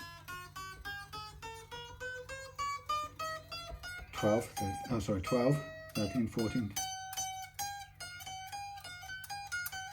Fine. Cured it. There you go. Ta-da. We use the same calibration now for the B track, because we don't have anywhere else to calibrate it. We can only calibrate 5 times on this as we go across for the 6 spaces. So like I say, my guess, to show how this works, or to show how effective this method is, I'm expecting this cluster of frets to be high at least until we get over into the D track, right? It would explain why those notes were buzzy all over there. And so I'm just going to now let this work with sort of gravity as much as anything else. I'm hoping that what I really want to happen is that the curvature of this rod maps itself a bit onto this peak of this hill here, and I want it to gently create a bit more space for the strings to move, but I want to do it by following the shape of this curve on the beam, because the curve actually has a smoother and more progressive curve than the actual neck. And you can see, again, I'm correct, the high frets are right there all the way across, and you can see it's building up dust there and practically very little elsewhere. So for your money and your custom shop neck, you've got a neck that has actually a smaller number of ups and downs, considerably fewer than the Gordon Smith, and fewer than most budget guitars. Perfect. So that's not bad at all, but it was this cluster here is what's been causing those notes to squelch or create what I call fret slap. And the only way I distinguish, I invented the term just for my own purposes to make a working distinction between what I call fret buzz and fret slap. And fret buzz is when a single low fret causes the next one to be high, and you get a spot buzz in one place.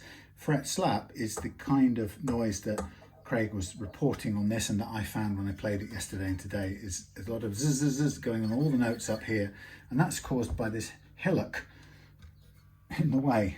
And so you say, well, what are there different techniques for alleviating the fret slap versus fret buzz?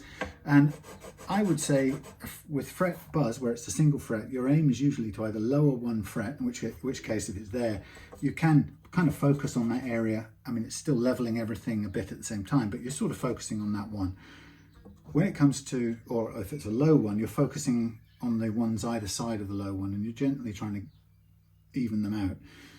When it's fret slap, I switch in my mind to, I don't want to press hard, I want to retain the curved shape of this rod beam, and I want to just work it enough so that it imposes itself onto this hilly landscape. And so I'm not really doing much more than gravity, and it's almost like I'm just thinking about this curve just carving itself into that hillock over there, which is kind of getting in the way. So it's a group of frets around about here that I want to address. And again, I can see the the dusty stuff. Now people get really freaked out. By the way, that's not how the metal filings on there certainly don't come from fret leveling. There isn't enough ferrous metal in fret dust for it to stick to anything. So it's not a magnetic substance.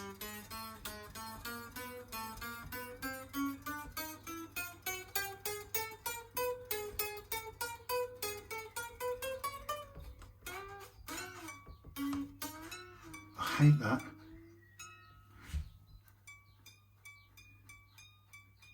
See, that's pulling it up. See, that's badly cut slot somewhere in the history. It's got a ledge that it's pulling it up.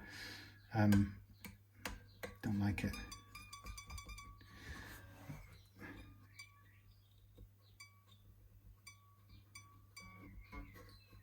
Damn it.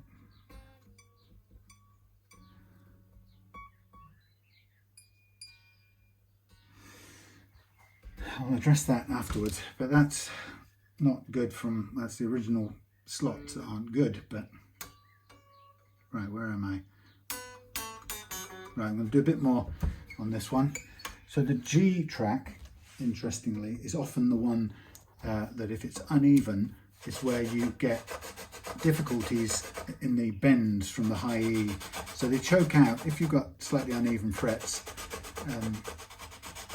or hills and valleys, clusters of uneven frets. It tends to be, one of the ways you notice it is when you're bending, doing a big bend on a high E somewhere up the neck, and often that will choke out as you bend across into the G. And it's when you level the G track is when you find out whether you've cleared that out of the way. They're all good. I can't bend very well on 11s, I'm sorry. So I got a mental note of that nut slot. Hopefully we'll be able to just widen it so that it's not got that little step. We don't want it walking up this little step. I thought it was the pinging off the, well, it might even still be, but whoop. I'll come back to it.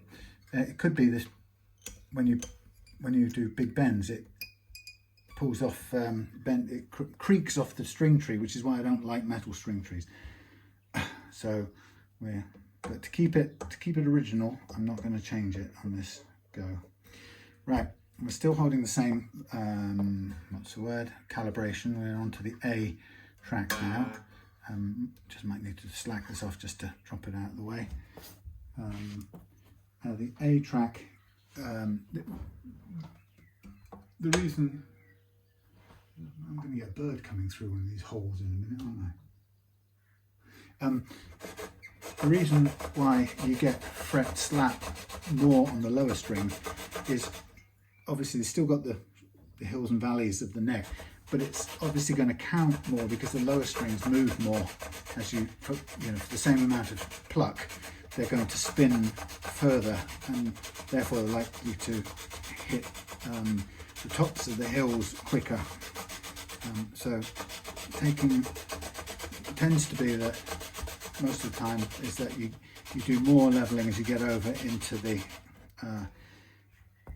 wound fatter strings, if you're working to alleviate this fret slap. Oh well, yeah, it's help if I put it in tune.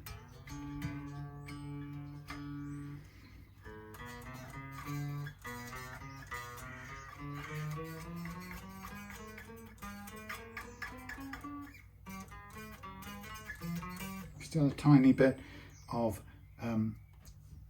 slap, but let's have a look at the action again just to be sure. It's always worth double checking. We're on exactly 1.5 there, but we're below 1.5 on the A, which is no point going below the target action and making things unnecessarily difficult. You know, 1/3 of a millimetre at this stage can make the difference.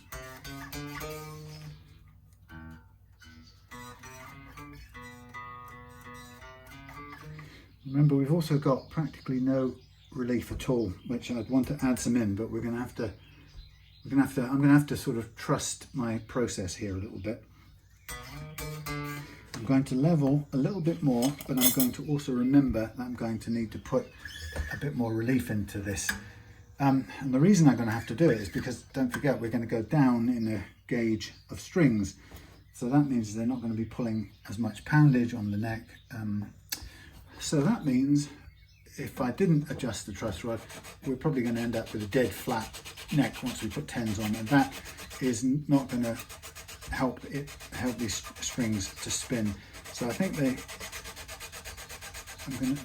difficult part is, rather than take the strings off, the neck off now and make that adjustment, I'm going to use my skill and judgment to guess when we're close enough that I can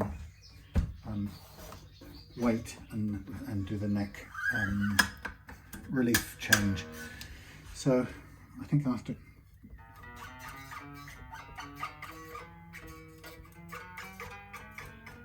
now, do I think that's going to improve with a tiny bit more relief?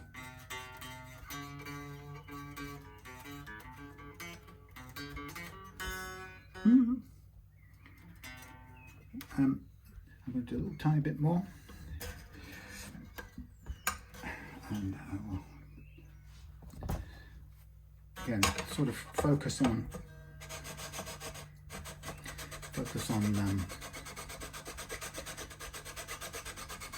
the areas where I heard a little bit of that slap. And so it's right at both ends at the moment, really. That's where I heard it. It's a little bit more downward pressure, only because we've got the leeway to play with the fret metal. Of course, this will clean up as well afterwards.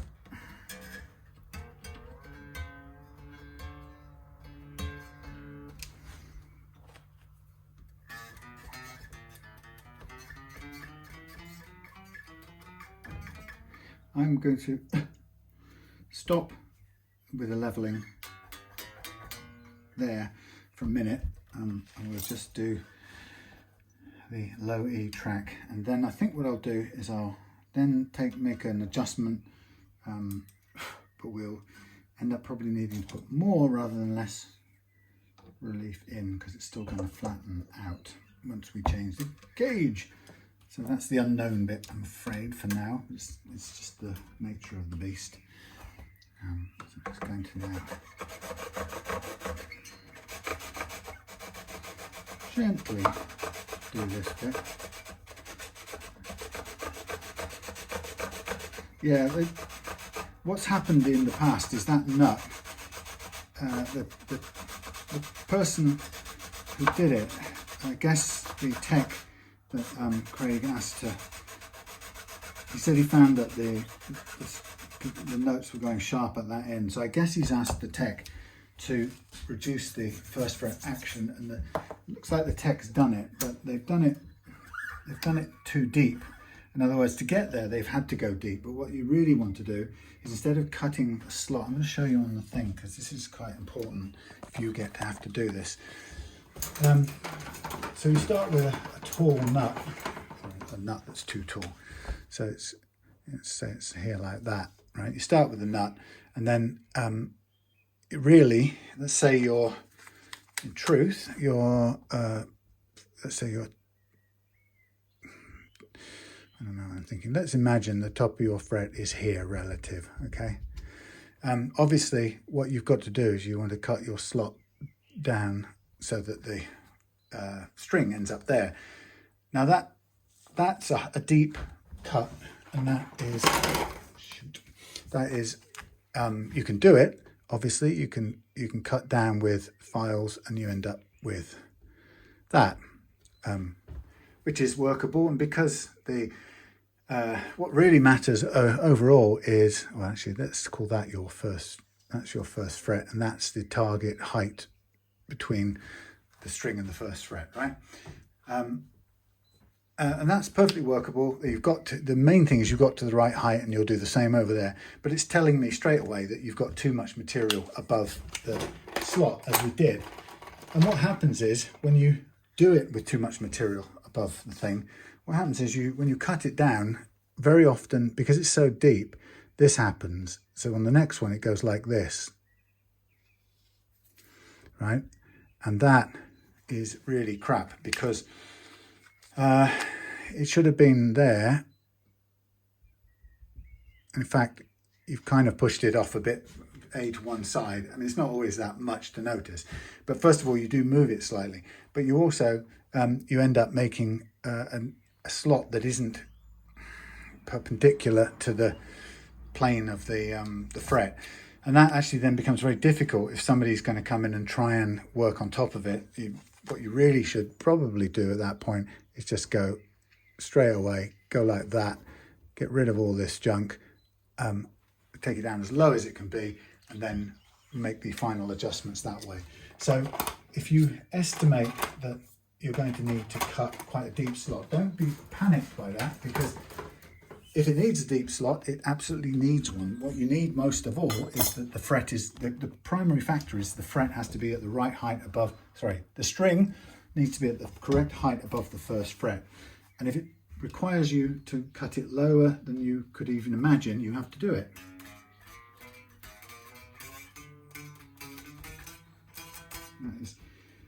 That is almost no action. Yeah, so you've got to do it. That's what you're aiming for. Now, one thing I didn't check about this, which I'm going to do right now, and I didn't check in the spec. What do you think the radius on this will be? Now, you might say, well, how does he not know that? He hasn't checked it. I looked at the spec, but I didn't make note of that. And the reason I didn't is because it only has, at this stage or in this process, it only has really one consideration, and that is how low an action you can reasonably get out of it. If it's a tight 7.25, which it isn't, it's a 9.5. A 9.5 should, all things being equal, which they never are, should go down to about the 1.5 at the low E and 1.2 on the high E. And this one at the moment isn't quite ready to do that. So I have got the leeway in terms of the leveling. But what I haven't got, and this is now I'm going to, since I got the strings slack, I'm now going to take care of it. So what I want to do is to just hold the strings up on there, and I'm going to, well, it looks like I could take the, it's not even feasible. The idea would be there's a kind of hole, there's an access point at the front of the neck here for adjusting the truss rod, but the truth is, with the strings on, I can't really get this plate off to access it, so I'm going to have to take the neck off to access it, and that's actually easier, believe it or not, than trying to do it the other way. So I'm going to take the neck off, and while I'm doing it, I'm going to just feel how the screws seat. Are they really tight? They're actually fairly loose, but they're nice fitting. They come out without too much turning. And you can see I'm comfortably doing it one hand, except for that one's a bit tighter. With my internal, what's the word? My internal torqueometer. Now, I've just created a situation where I'm going to have to do this one-handedly now, which I kind of prefer not to do because I've got that thing, capo already on, and I don't want the neck to kind of fall away, and I don't want the take capo off and the strings to come away, so I'm sort of stuck holding it all together and being very careful that I hold the screwdriver and handle it adroitly. So I'm sort of a mixture of pressing it down and turning so it doesn't skip off or run away from me. It's just about being careful. So I didn't have a very long gap there because I just thought better carry on with this. So there's the, yes, thank you. There are my screws. I'm just going to lay them in their correct order. Now it seems mad to take this whole thing off, but it's the best way we're going to have of getting hold of the truss rod adjuster at this point. And we can get a nice easy access. In fact, we have to take it off. You can't get it at it any other way, which is okay. So for those of you interested, I'm going to deconnect you from the power, take you around the back and show you where the truss rod adjuster is. So this is a bit of a pain because you can only do this by guesswork. So you're just going to have to, it's trial and error, that's all it is. So if we don't get it right, we'll have to take it off again a bit later once I've done the leveling and so on. Power back in, pointed at everything. So what I need to do, I need to slack the truss rod off, and it's going to need to go, how much? Well, I'm going to slack it to loose. Now, I don't think this one has a tightening in the other direction. Now that's interesting. We've only got slack and that's it. If, and that's a, you know, I presume a nicely vintage way of doing things, but the problem is if our tens don't pull enough relief and we're still stuck with a basically very flat neck, we still might be struggling a little bit with the fret slap. We shall see. Now I'm going to just put this back together again. Hopefully the fitment here is going to be snug and go straight back into the correct plane sort of, or correct setup position that it was before. I'm going to use the screwdriver then to get everything basically together, and I'll tighten by hand. I'm on 5, so careful. Right, so there's me back done up with as much slack run introduction as I can possibly get.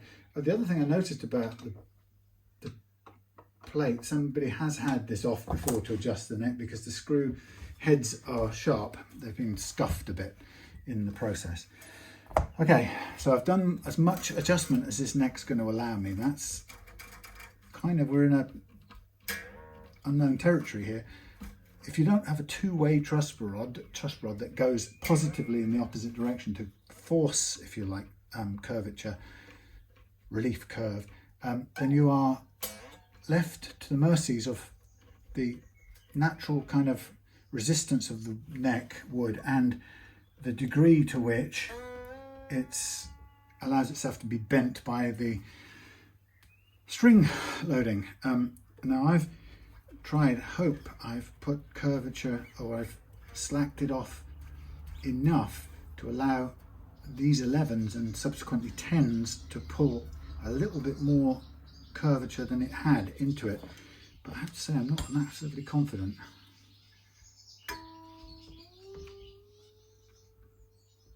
I could be wrong. It could all be, its whole action could be around that little point there that we just altered, but I hope it is.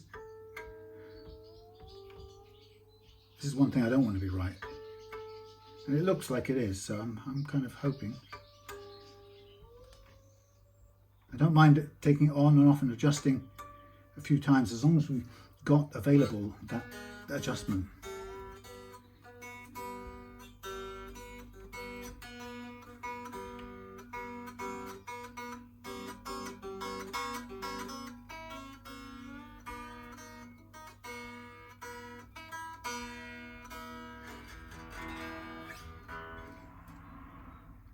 Yay, well, it's all around that last little bit, thank God for that. Okay, now it's got too much relief. See how it makes a massive difference? That's good. We've got the leveling just about spot on, and we now need to probably not dial any more relief back in, or sorry, we don't need to tighten it anymore. I suspect now that the 10s that we fit in the end are now going to not pull quite so much relief. And if we have to adjust it one more time, we'll do it. So I'm happy with that. And I think what I'm going to just double check again is that G. It's not moving. Oh, barely. Tiniest of sounds moving. Now, it is the G slot. And I wonder if a little V-notch file will just clear any scratchy irregularity down the side of that slot, whatever is causing it. Let's have a quick look. I can't see now. Help! I'm blind. I've got one up here. Right, a little V slot, which has been a mainstay of mine. I've done loads of setups in the past, demonstrations, using just this file to prove that you can actually use just this to get a perfectly good setup. I don't need to do it, so I'm gonna still stick with my other one, but in case it would be useful. It's not easiest thing to see, but I can't really see why this is making that noise.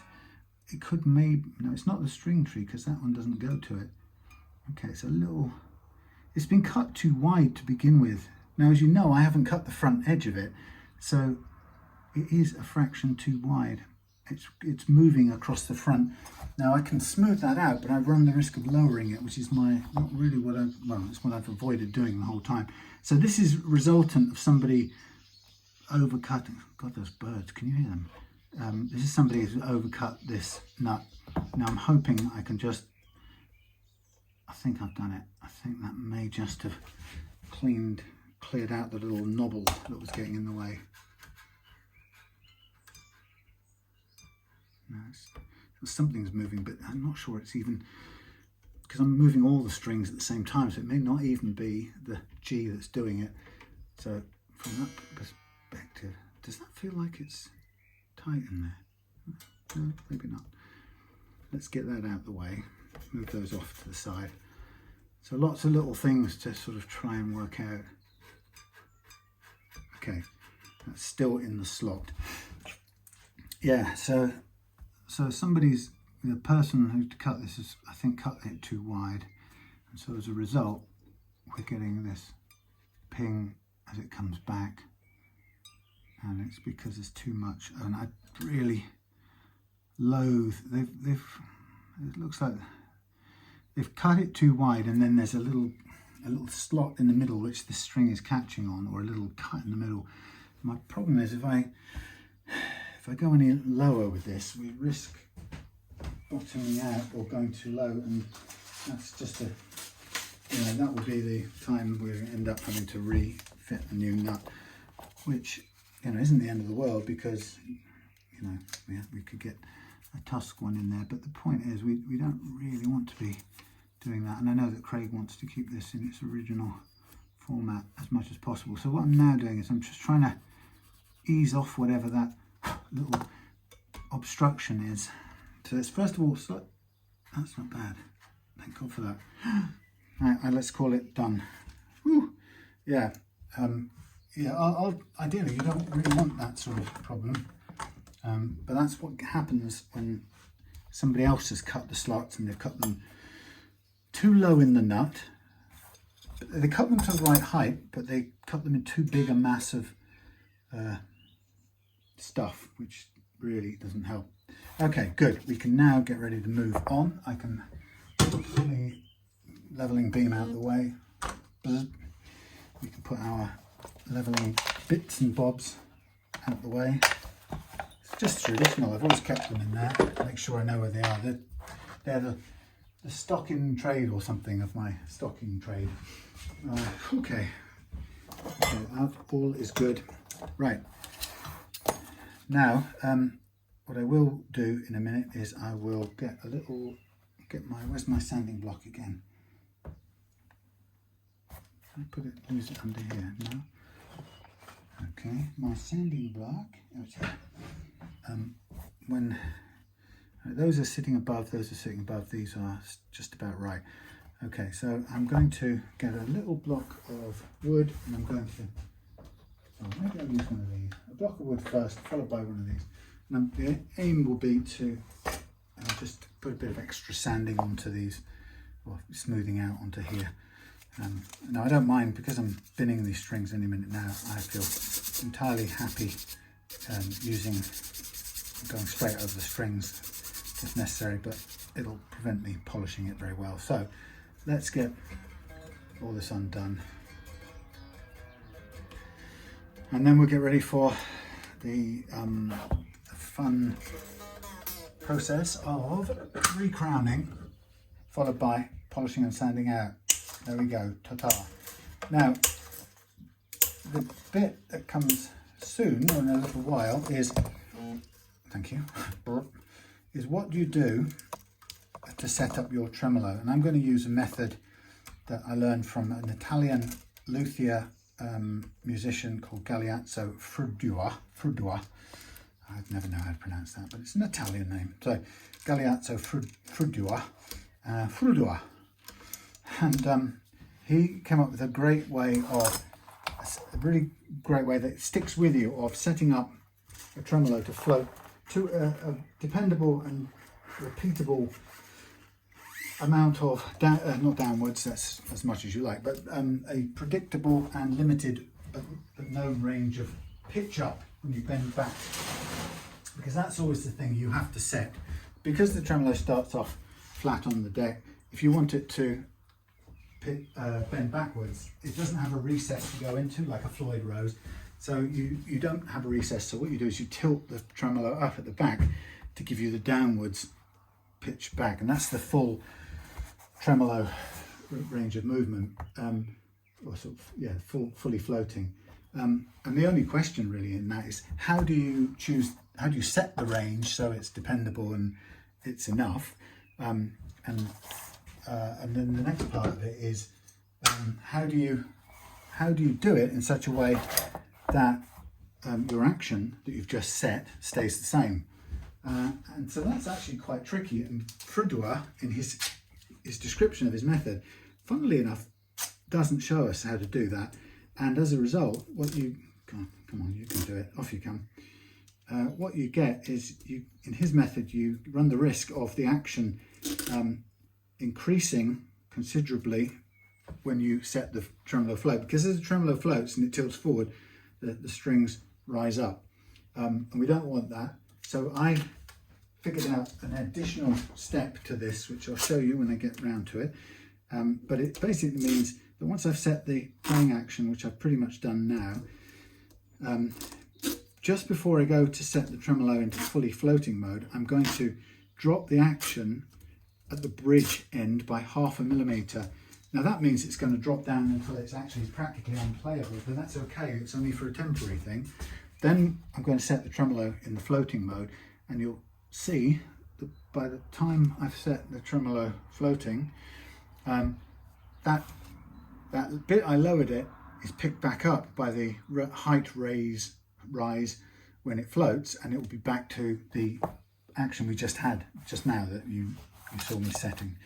So what I'm going to do now is I'm going to mark up the frets ready for recrowning, and so we do it again with the marker pen. At the moment everything looks mucky, there's dust everywhere, but we're going to clean it up and it's going to look pristine at the end. And for this one I'm going to do a little bit of extra mile. Since it's a 4 grand guitar, I'm going to do a little bit with the old Dremel spinny thing at the end to see if I can get it even shinier. So while I'm there, I'm going to look at smoothing out the top of the fret, find the right words, Samuel, the top of the nut, with a view to making it pretty smooth, as smooth as possible. As you can see, I've still got the protection on there, which I can probably take out shortly. But there we go, that's a bit smoother. Hard to see without bright lights on it, but I'm not going to spend eternity trying to polish it out, but it'll be, just want it to, this is about 1000 grit, so it'll be a little bit smoother, kind of finished look.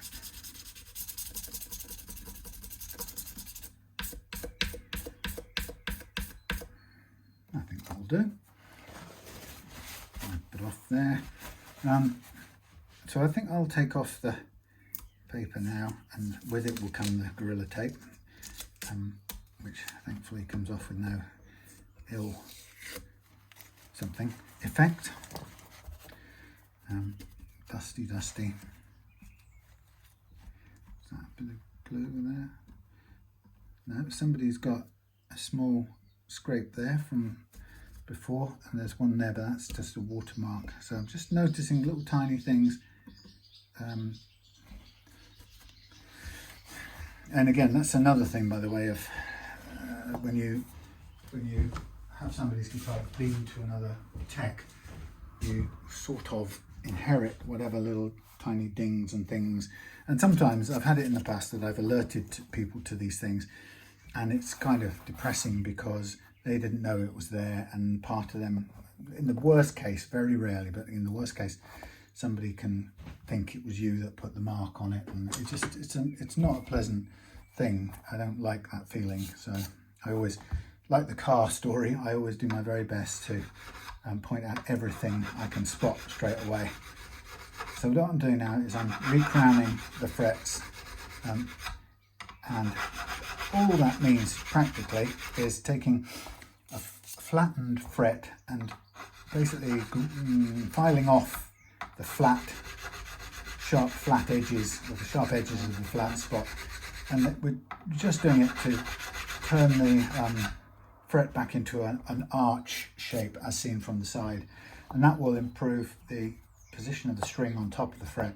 But I do it in such a way that I keep a little bit of this marker pen untouched on the top, so I aim to round off the sharp edges of the flat spot in such a way that retains a little bit of marker pen down the middle, as thin as possible, and that marker pen just represents untouched top of the fret. And so providing I keep all of that untouched all the way through, I know that the level that I've just spent a lot of time achieving is retained. I haven't, in the process of recrowning, I haven't dropped any or introduced any unevenness into the whole fretboard.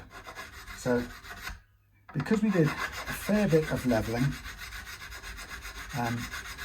because Craig invited me to, he wanted, possibly we might have done a bit more than I would normally want to do, but it's partly because I know he wants the feel to be a little bit lower anyway, so we're kind of on the, we're working to orders a bit on that. So it just takes a little tiny bit longer. Now we're into the mountain area here, the hill, which obviously means we're going to take a bit longer because we've had to level a bit harder. So a little bit more work to round these off. So the flat spots at the moment are about 2 millimeters wide. It's quite a lot flatter than you'd really want it as a, it's not ideal. Interestingly, a lot of manufacturers, I won't say custom shop Fender, but a lot of modern guitar manufacturers have sort of discovered that it makes a bit of commercial sense for them to actually do a basic, I think a radius block fret leveling to their guitars before they go out of the factory. They didn't used to do it in my experience, but they started to do it now because I think with the social media and this people talking a lot more about guitars and sharing experiences, I think people started to really complain about the fact that all of these new guitars they were getting, they couldn't be set to a low action out of the box, and that's really annoying. I mean, you've spent a couple of £100 on let's say a Toman guitar or whatever, just as an example. And then to find that you just can't, there's no way you can lower it, because as soon as you lower the action, and it starts out really high, and as soon as you lower it to what would even be a reasonable height, you find that it's buzzing. And so that's a bit of a cold shower for somebody who's just got the guitar out of the box, goes to set it to a more familiar, a lower action, and then discovers that it can't be done. So I think a smart move from the manufacturers was that somebody decided, look, we can't afford to have somebody do all this stuff that this guy on video is doing, for example. But what they decided was, at least what we could do is do a level with a radius block, because that's very quick. So they would put the neck flat, they would get the radius block, it's not the right size, but a radius block, a metal one or an aluminium one, but the same sort of principle with the same radius as that, and they'd go until maybe with a fret rocker it's mostly level, and then they'd, instead of doing this process now, the individual precision leveling that I've done, and they wouldn't do recrowning, they just then take that to the buffing wheel and buff it out. And true enough, in most cases, the amount of flat spot that they would create on the frets that way would be marginal, minimal, and it wouldn't so badly upset the intonation of any strings that a customer playing it out of the box would complain about it. The truth is, it might be technically a little less accurate as the intonation is concerned, as far as the intonation is concerned, but most people getting it out of the box at home would just be thrilled that they could lower the action, and it seemed to accommodate them. And I think that's a smart move from, hey birds, smart move from the manufacturer. And really, they've only added about a minute into what they would otherwise be doing in the factory. I'm not even going to comment on what their profit models are, but let's say they aren't making a huge profit. Let's say it's a bit marginal. Then it's a good improvement for, it's a lot of bang for very little buck, and they haven't cost themselves, they haven't cut into the profit margin disastrously. And I just think that's a smart move. But I do get a lot of people who get a factory guitar and they can see the signs of, the one we had recently was a Fender Meteora, and apparently, well, we had several come through, and the customer quite rightly returned a few of them, but we eventually concluded, and from research, including hearing Ben Crow from Crimson talk about one that he'd set up, it turned out that they were all made the same way, and the leveling process was the same. The factory level was the same, and it left them all with ugly amber finish up and over the frets, messy amber finish, but also with pronounced flat spots on the frets, which maybe even showed up even more because of the way that the finish kind of cut off just before you got to the crown of the fret, and probably made the flat spot stand out even more. Anyway, so Ben concluded that was the worst frets he'd ever had to fix on any guitar, let alone a premium Fender, and he really gave them a drubbing.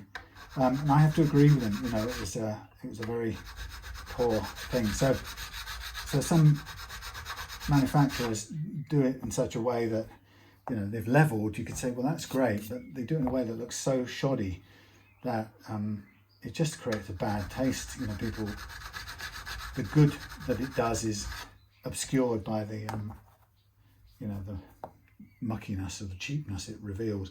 And that guitar was a retail RRP around about the £1,000 mark, and people don't expect to be seeing slapdash for that sort of money, because quite understandably, at that kind of money that you've shelled out, you're kind of wanting a bit of premium with your vegetables, you know what I mean? And who would blame you? £1,000's a lot of money. You want to feel that you're getting something that's at least a fraction above, or a bit above, noticeably above the usual stuff. So that was a particularly bad one. But then again, you get a much cheaper guitar, like a Squier Classic Vibe, and you find that even without, I don't know if they do it now, but certainly when I had a couple, they didn't used to appear to level them, but their fretwork was so good anyway that they were kind of didn't need it. You could alter the action, and it was in great shape. And that was only about a £350 guitar.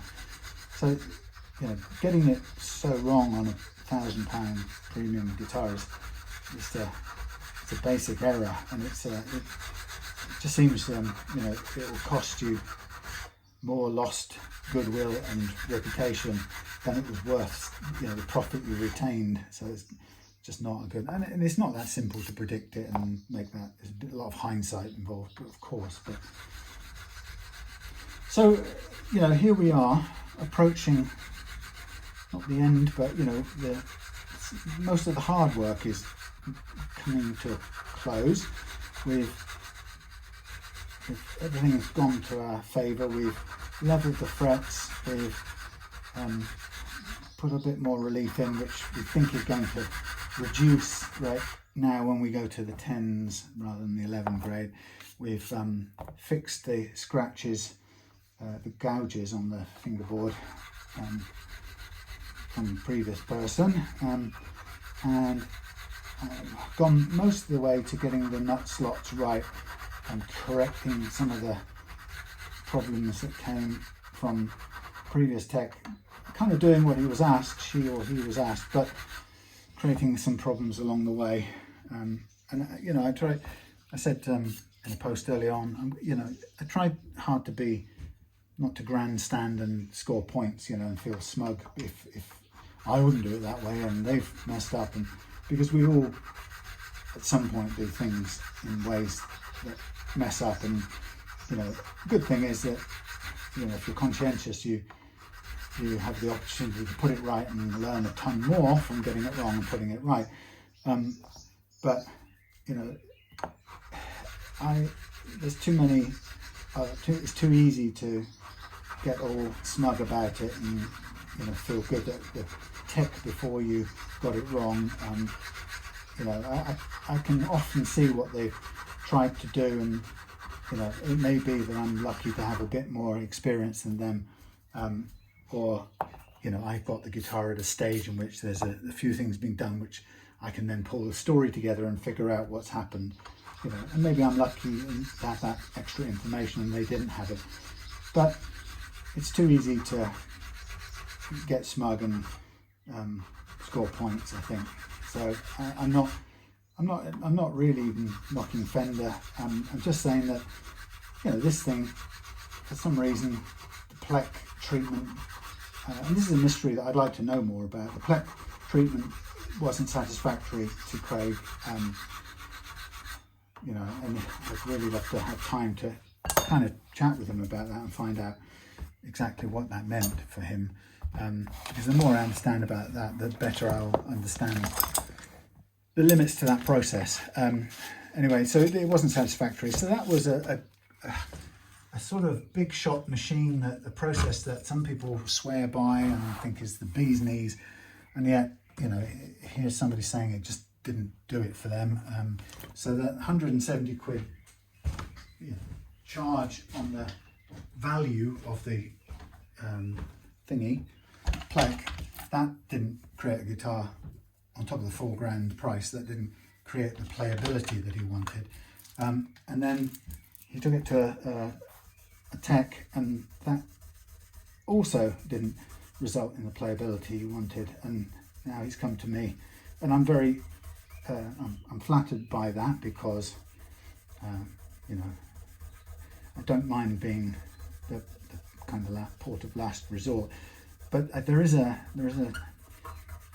temptation in that to, oh yes, I'm the be all and end all, I'll fix this, because there's two things that can happen. One is that sometimes you can't, and then you have to eat humble pie, because you realise that actually the problem with this guitar may be some weird thing that neither you or any of the people in the chain could solve.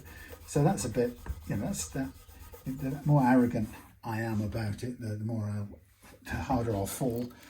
But there's another one, which isn't the case with Craig, but has been the case in the past, and that is, I've had people who have kind of started our relationship by bringing some guitars and telling me how many rubbish guitar techs they've taken them to, and the person has sort of kind of got off on telling me how rubbish they were, and you know, and how unhappy he was with their service, and you know, I as a tech myself, I've caught myself sort of feeling, getting a warm feeling like, yes, that's what I want to hear. Everyone's rubbish and I'm the only one who can save it. And I have an ego alarm bell that goes off that says you're getting off on thinking you're going to be the only one that can do this. And in the case of that particular person, it actually turned out that that person was their expectations were unmeetable. And I've had more than a couple of people like that, but actually it tends to be very obvious very quickly. But in the first meeting, you don't necessarily get it because, you know, they're getting a kick out telling you how badly or how rubbish service they've had from other people. And if you're not careful, as I said, you can kind of join in, meet them halfway on that, because it feels good that they've come to you and so on and so forth. So it's just a little thing to watch out for if somebody comes to you and thinks that, you know, kind of makes out that you can solve something that nobody else could. The reason I'm just doing this last little bit here is that when you scrape a material, two different densities of material, it's actually very hard to avoid getting a little sort of strange groove developing. I'm trying to just iron that groove out. I don't want to file long ways, but it happens because the mother of pearl is so much harder, that as you work to get the mother of pearl to go down, it ends up sitting slightly proud. Now it might be that it's worth getting a little tiny bit of sandpaper and doing a very careful file over. Actually, I've got a little tool that could well do this. Might need something, but this little tool is a radius piece of fret wire bent backwards and the tang removed, and a piece of double-sided stuff, and it means that I can actually just put it on here and kind of follow the radius. So I'm doing a little bit of sanding here with just the idea of trying to just even out this the fretboard at this point, just to get rid of that. And it goes right up to the edge of the fret, which is good too. So hopefully allows me to just even out that little tendency to create that little, what do I call it? Just like a little groove. It's nowhere near as bad as the original thing, but it's still a little groove. And I don't want any sign of working it.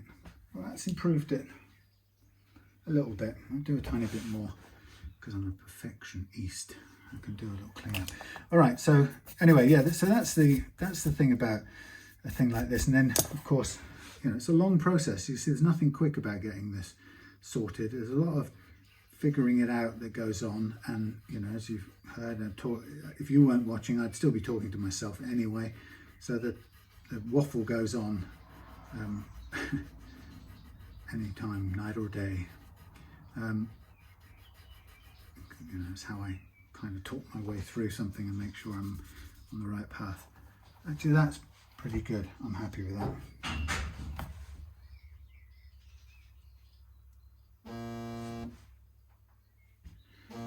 Holy cow. Hello? Oh, hello. Hold on. Oh, hello. You're live in the house. No swearing. Just before you rang, something fell out of the attic here. So I'm freaked out, and I'm freaked out on camera. So there's a murderer come to get me.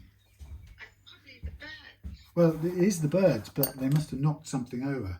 Anyway, say hello to the people. Oh, you're not showing yourself. Put your picture. What is that? Activate video.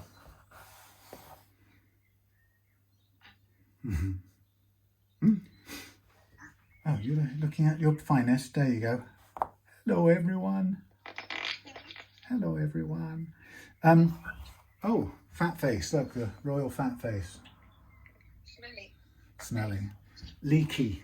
Right, without disclosing pin numbers or other indiscreet things, what are you calling for? I was phoning you to say I've unbelievably found a flight for £30 £5.95 return from Newquay to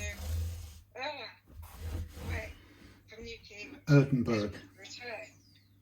Yes. Uh-huh. Return? Yeah. We'll look for the small print, and if there is none, book it, but otherwise run a mile. I'm looking, I can't see anything wrong. They did have one last week. Just sorry about this. This is just real life. Sorry. Yeah, no, Karen. They did have one yesterday for the week before. This is from the 7th of June to the 11th of June. But I think Holly's asking me if there's one the week before. So I might have to go back to it. The thing is, it's not quite enough money to book it. We'll move money around. We've got loads of money. We just have to move it around. Honestly, we're not skint. Yeah, I'm going to call you back because she's messaged me. Okay, I'm near the end. Well, no, I'm over the hill. Yes, I'm over the hill on this. In more than one. In more than several ways. I'm over the hill with this Fender custom shop, so it's looking good. I've got to wrap it all up and do the sanding, which I'll do off camera. So, folks, I'll carry on talking to my missus for a minute, and I'll see you in a minute. All I'm going to do, by the way, is put masking tape on here, sand it out, polish it, and do the Dremel thing. And I'll come back when I'm ready to restring with the 10s, and hopefully that the relief will all match. So see you in a minute. We are polished out, Dremeled and auto-soled out.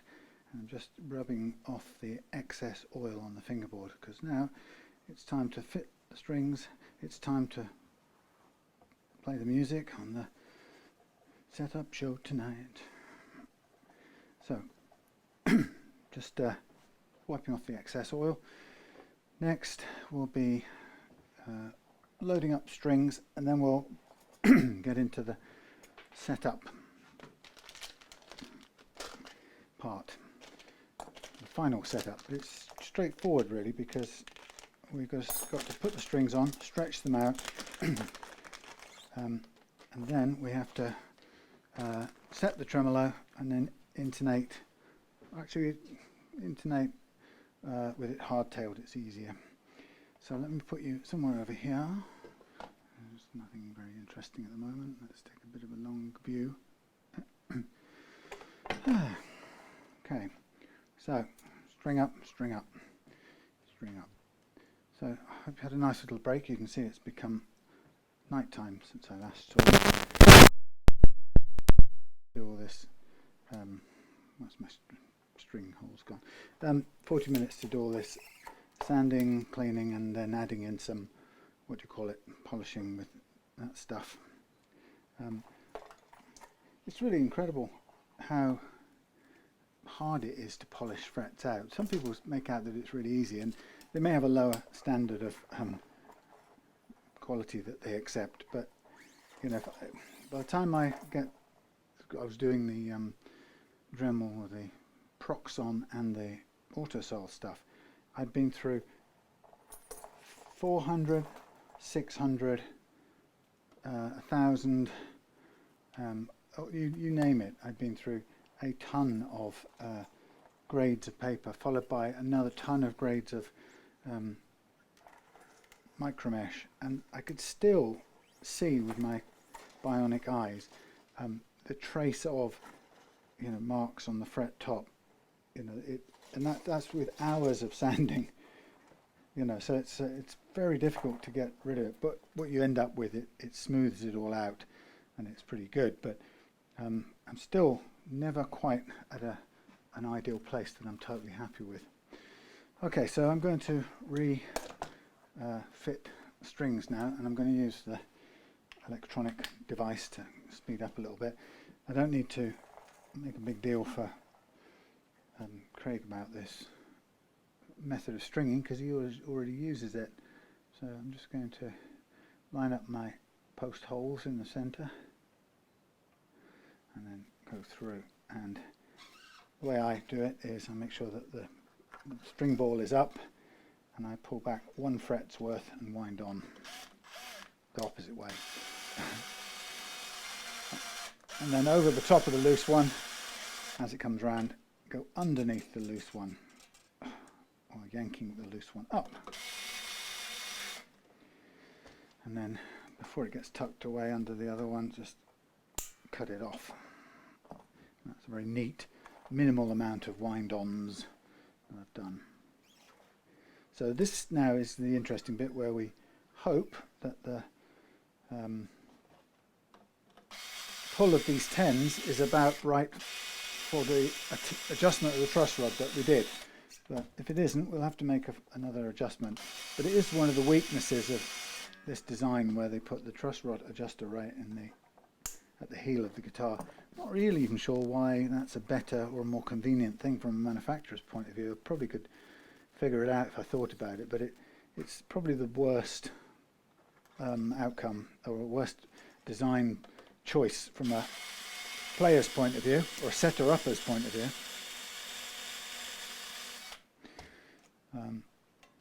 Because once you've had to take the neck off a few times just to make a tiny alteration, maybe because the season's changed or something like that, you will be less than chuffed, put it that way. Still, traditional things, you know, like why does Gibson still make completely weak headstock joints? Because it's traditional, and apparently the customers like the traditional. Okay, so new strings, 10s going on, nice. And then we'll stretch them out before we go anywhere near setting the tremolo. Stretch them out and intonate.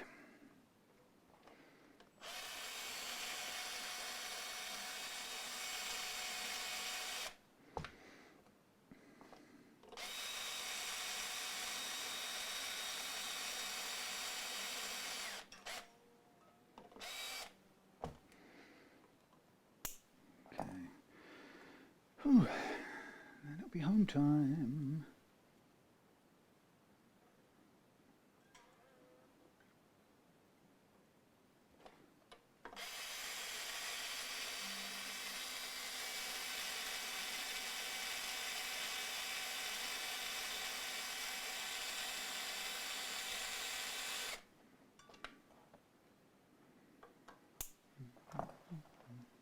Right. Okay, so first of all I'm going to just give the strings a little pull to seat them, make sure everything's in place.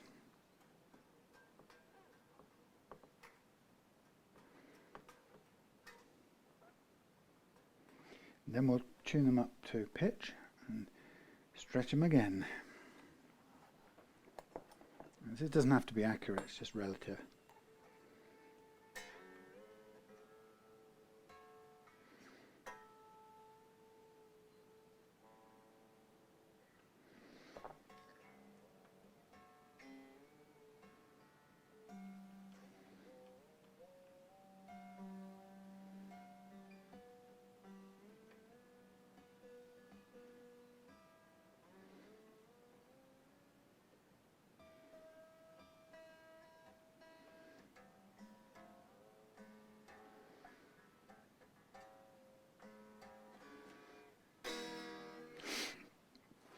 Okay, so now is the time to stretch everything out. So we grab hold of the strings and we push and pull between thumb and forefingers. So the real pressure is only on the section that we're holding, not pulling against the nut or the saddle. So I'm putting quite a lot of force into it because I want this to stretch them out completely. I want the strings to lose all of their slack before I go anywhere near either intonating or, even more importantly, setting the tremolo, because people, there's a sort of misconception that you know, the tremolo, Fender tremolo, is inherently unstable or will put your guitar out of tune. And it's not the tremolo's fault. It will put your guitar out of tune if your nut slots are terrible and your strings have loads of slack, unreleased slack in them.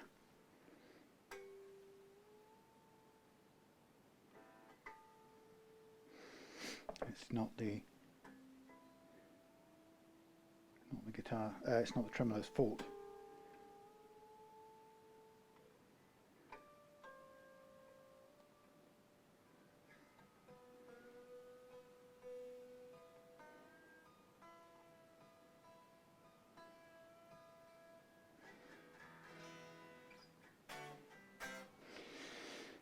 Okay, let's check the relief now. We've got too much relief now. So before we go any further, we need to do that stupid thing again, unfortunately. It's too much. So the range of adjustment is absolutely tiny. So we're going to be lucky if we can get it right. And it's going to involve now taking this on and off a bit more. And as you can see, I'll put it down face down there, but I'll make sure that I keep hold of the neck. Yeah, it's we've got no choice in this. That's the stupidity of this system. So, and that's probably why, if nothing else, that this back plate, neck plate, has been on and off a few times, and it's scuffed up, slightly scuffed up the screw heads. This is a great, somebody recommended this to me, these vessel things. They've got kind of grippy bits on the head which stop it from slipping, or it makes it far less likely that you'll end up mashing up the screw heads. Anyway, as you can see, I'm going to remove all the plates again. And again, this is infuriating, but we're just going to have to guess. We are literally guessing. Now what happens, we've got too much relief, we need a bit of straightening out. So I'm going to put this back in here, and I'm going to do a small adjustment. If that's too much again, we're back at square one. It's infuriating. So in it goes, push it down, as tidy as it will. I mean, doesn't this seem like a completely dopey way to do something? You know, I honestly don't quite know why most Fender people ever thought it was a good idea. To make things hard for yourself. Get in there. Yeah, I mean, dopey design, folks.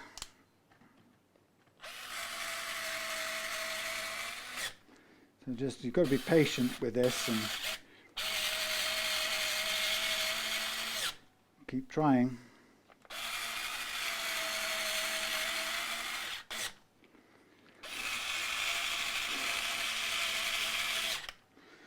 Okay, that's back on, alignment's okay. Let's try tuning it up again.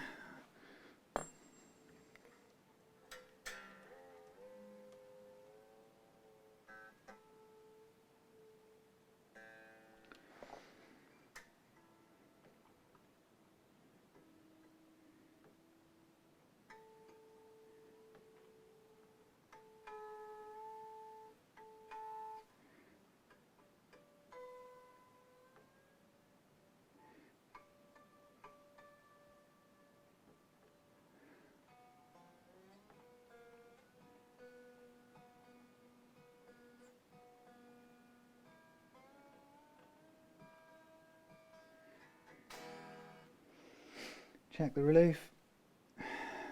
Closer. I'm going to do one more tiny turn.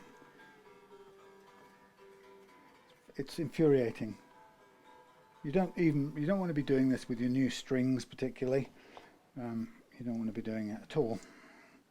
But you ain't got no choice with this design. Okay. Let's put this on here.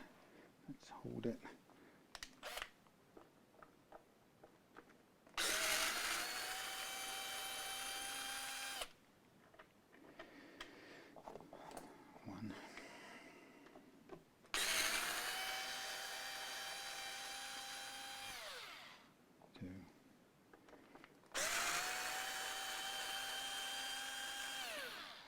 Three.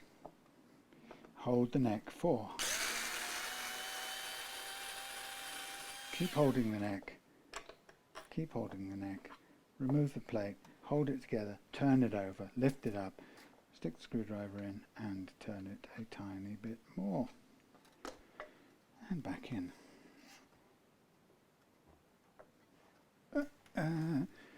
slot it in, line it up, start again. Line it up and start again.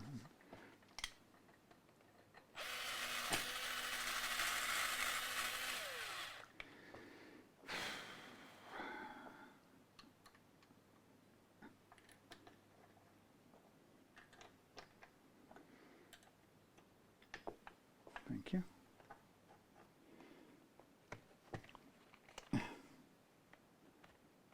Click on 4.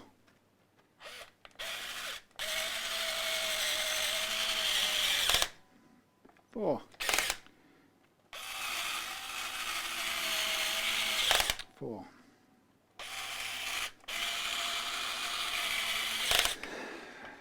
Okay, I'll call that good for now.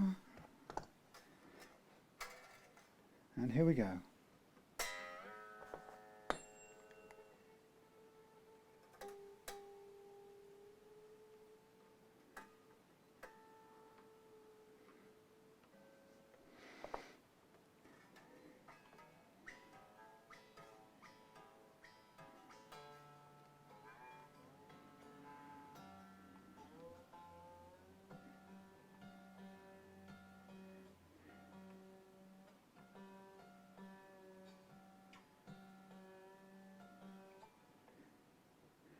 Go under there.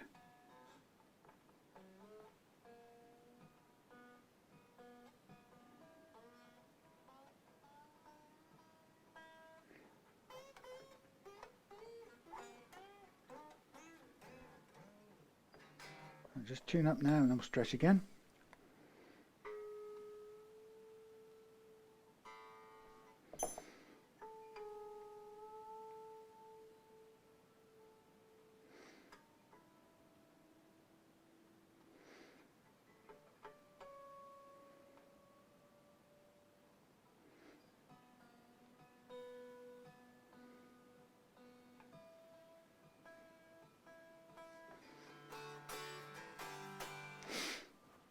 Okay, stretch one more time. So the thing is, even if you so much as slack the strings off to adjust the relief, like I've done a couple of times, every time you take the strings, undo the strings and do them back on, you reintroduce some slack, so you're kind of going backwards and forwards a bit with the stretching thing, if you have to also mess about with the truss rod adjustments each time as well. I'm hoping this will be just about the right thing as it happens. Let's just check it. I think we should be on the mark. That's okay. Where's my thing? Here it is. So tune up again, see how far off tune we are.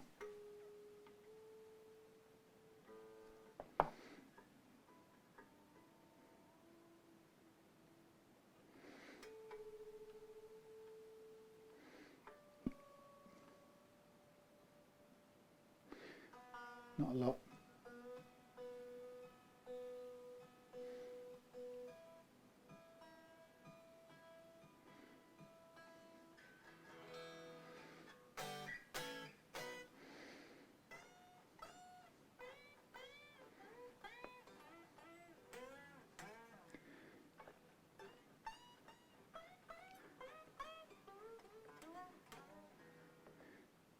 Right, giving it a few tugs in other directions, see if we can reach a stable point, and then we can get ready to or check the intonation or set the intonation, and then finally do the tremolo float. Close.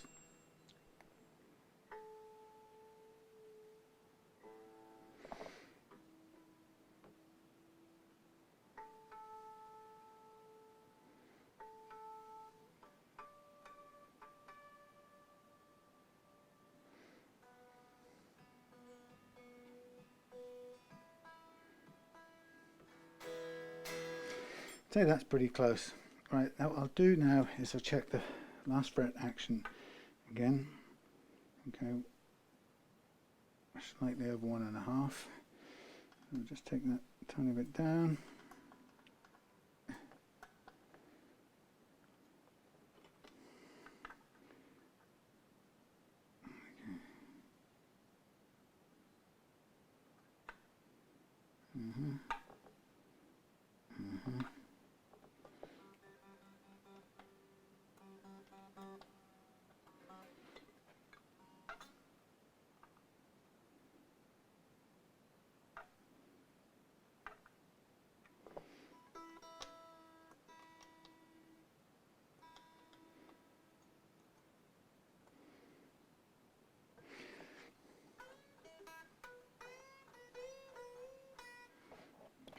tune it up.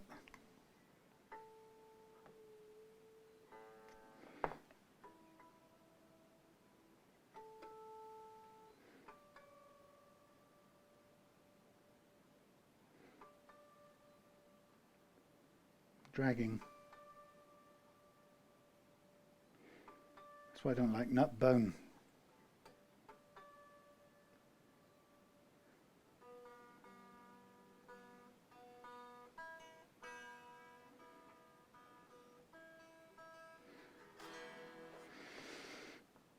Right, let's do the we'll do the intonation and then we'll do the tremolo. Yeah, bone.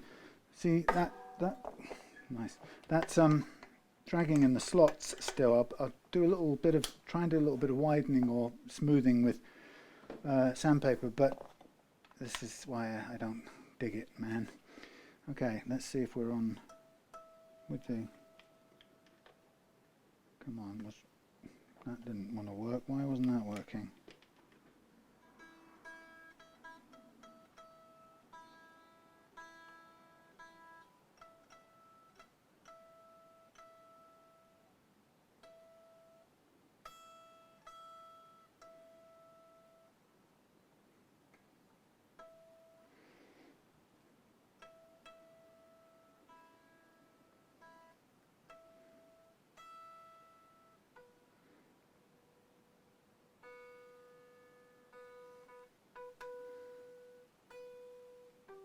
Spot on.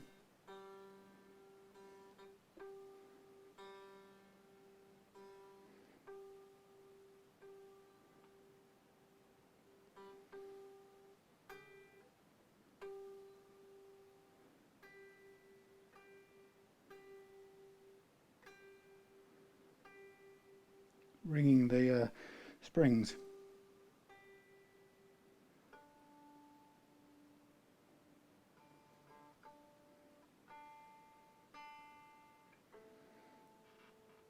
So the D is sharp, so is the A.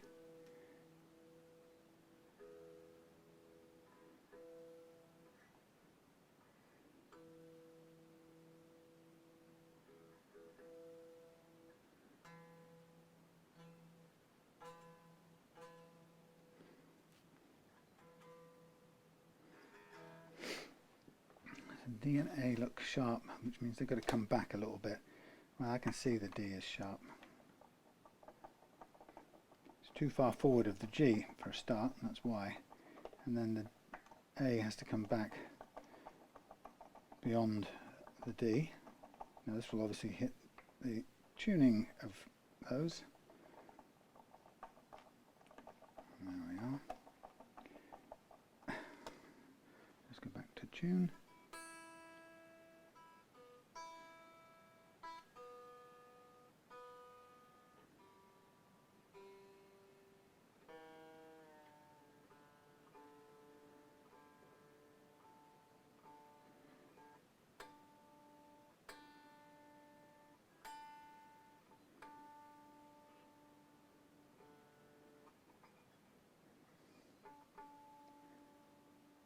See this I'm pulling through and going out of tune, that's because of the slots.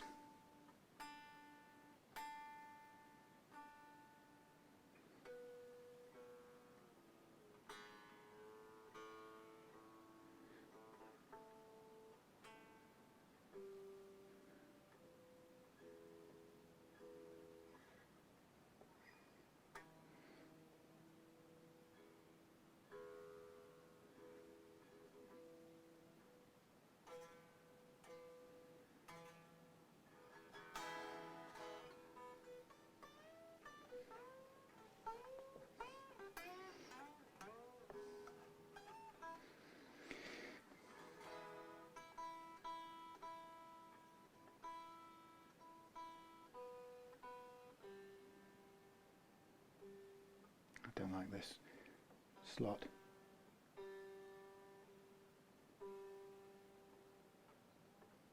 No, this is going to drive you mad. This is not good enough. I'm afraid that's why I don't like bone. I don't care if Fender's been using it for centuries. It doesn't work very well. I'm going to try and make it smoother, but if it doesn't want to go, if it doesn't want to work, then it's just not going to work. It's hanging up on the bone of the slot, and I'm doing my best, again, without mashing up the back end of the wood. You can tell because there's dead spots on the tuner. It just, you can woggle the tuner, nothing's happening. And literally, that, I don't know if you can see this, look. It's just terrible. It's partly the tuner actually, which is not great. Ooh, that's terrible, that's loose. Oh my God, that is terrible. God almighty. Take a look at this. Oh, things I don't want to find out at the last minute. Look at that. You see that chrome barrel, metal barrel, that isn't turning. So you've got that slack. You're trying to tune up. First of all, you've got some drag in the bone, and you've got this tuner head that's just rocking, man. That's terrible. I'll tighten it up, but if that forces it to be uncomfortably tight, then that's not so great. So do what I can. What's it, a G, isn't it? Troublesome G, baby. Let's tighten up. The best we can do. But the trouble is, when you tighten up tuners, it often will tighten up the whole unit. Well, okay.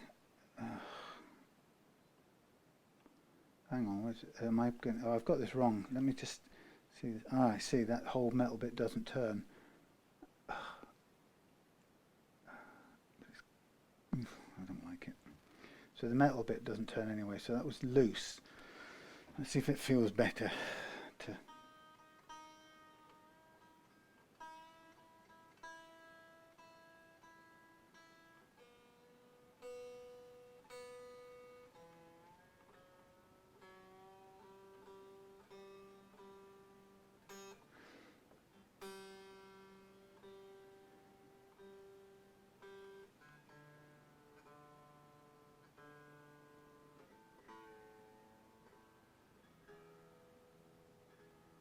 Now what worries me about this nut is that even if you get all the slack out of your strings, because there's a problem, I know now there's a problem with this bone nut, as in it isn't running as freely as it needs to be, and actually in my experience bone truly never does.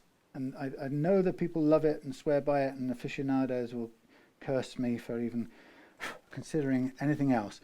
But in my experience, bone has never stopped dragging. And as a result, if I'm right about this, and it stays, if it continues to have any friction there, every time you move the tremolo, it's going to get hung up either side due to the friction.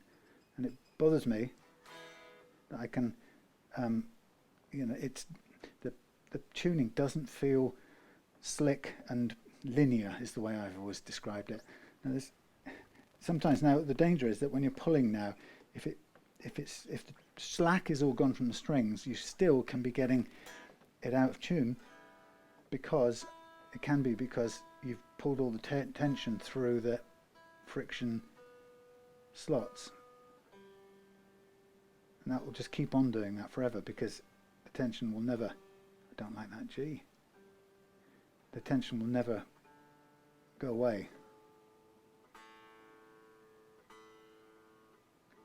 Problem is, if you don't stretch your strings out, you'll never know at which point it's the nut. And a lot of people, I think, assume that bone does really well, because they think any tuning instability is, oh, well, it's in the strings. Okay, and that's not the case.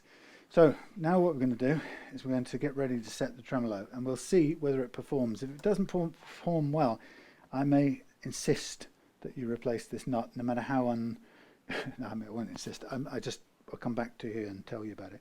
Now, what I know about this is, as I mentioned, when it's floating at the right amount, the strings rise up, and I happen to know through trial and error, given all the other aspects of my setup, I happen to know that raise is 0.5 millimeter. Oh God, it's 10 o'clock nearly.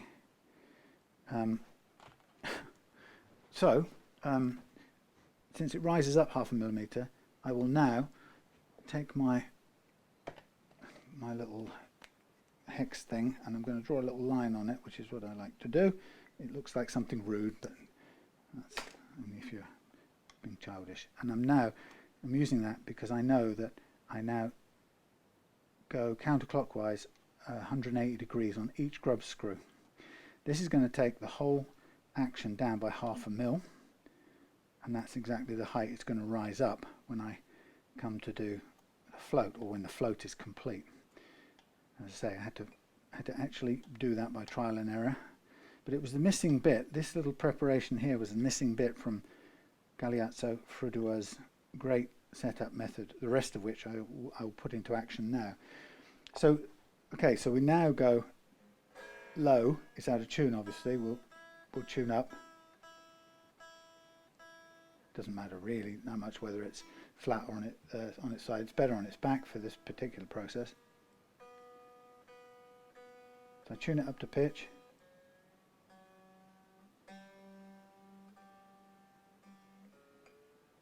See that ping there? That's the slot pinging. So the D doesn't want to run smoothly through there, and the A is pinging very slightly. I'll work on those with some sandpaper. The problem is it's got a lot to do with the material itself, not how many times you widen it. Now I'm going to need some more post-it notes for this operation. Let's get these. Right, here we go. Lucky I've got spares. Oh my God, they're covered in dust. An inch of dust. Right, now here's a great way this system works. I'll just talk you through it. I have a video of it somewhere on my page, no, on my YouTube channel. So I'm just going to take this out for a minute because you can't get the tremolo arm in with the jack plug in. So there it is, tremolo in. Okay. Jack in. So we need the tuner, and we need some post-it notes, and we need the arm. Oof. That's a sign. I hate bone. You heard that ping? That's the nut binding. I'll do my best. Right. So what we do to set the range of tremolo float is we're going to start with the guitar at pitch.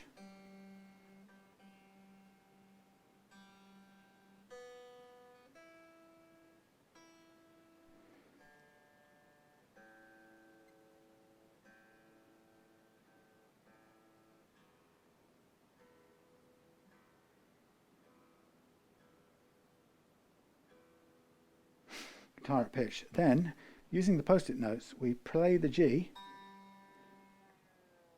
and we detune until it goes down to E, and we put however many post-it notes are required to get it down to E,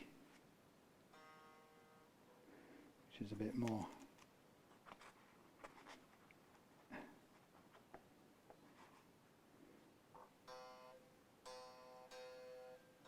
I think I've gone too far.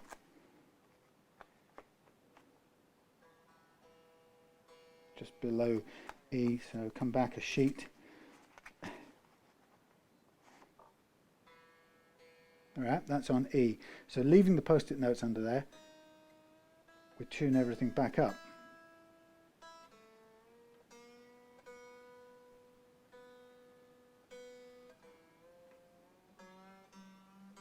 It's really simple and elegant.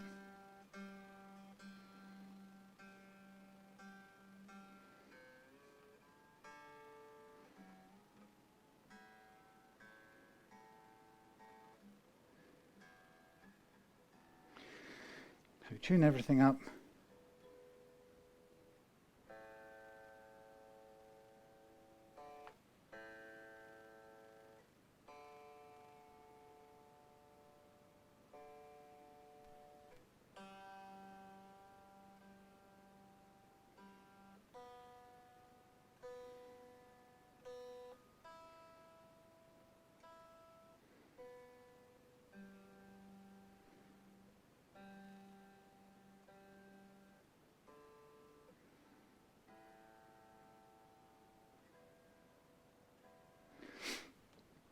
then you take the post-it notes out, and what you get is everything goes sharp. Then you go around to the back and you unscrew the tremolo claw screws, slacking them off until the note on G becomes a G again. Now what happens is, as you get closer to G, you'll see the back end of the tremolo tilt up and it will lift off the ground, because at that point the strings will be overpowering the springs. A, keep going.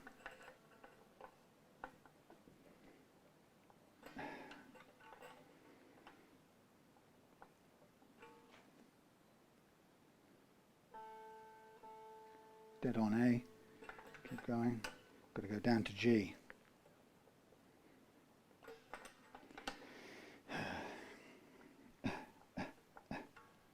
Now it's starting to lift off the back. G sharp, keep going.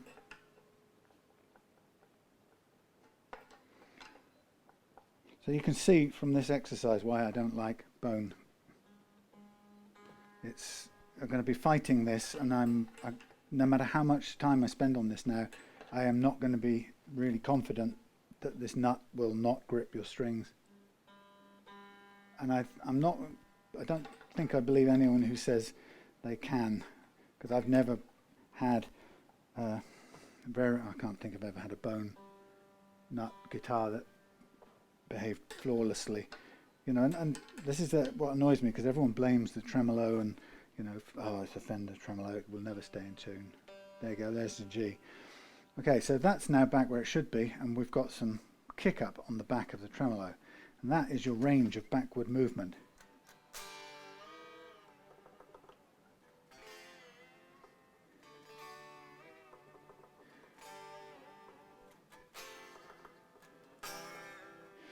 Now I believe this probably has a little grub screw in the back here. No.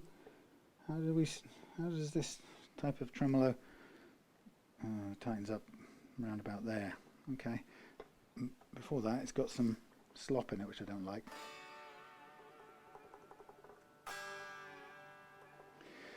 Okay, it's holding tune.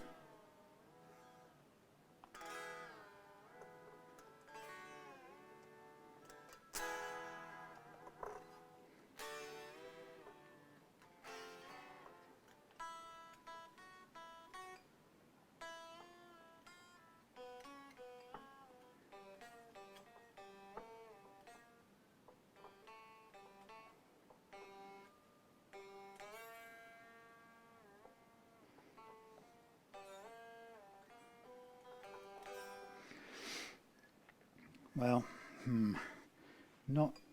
Oh, look, I can hear those little pings.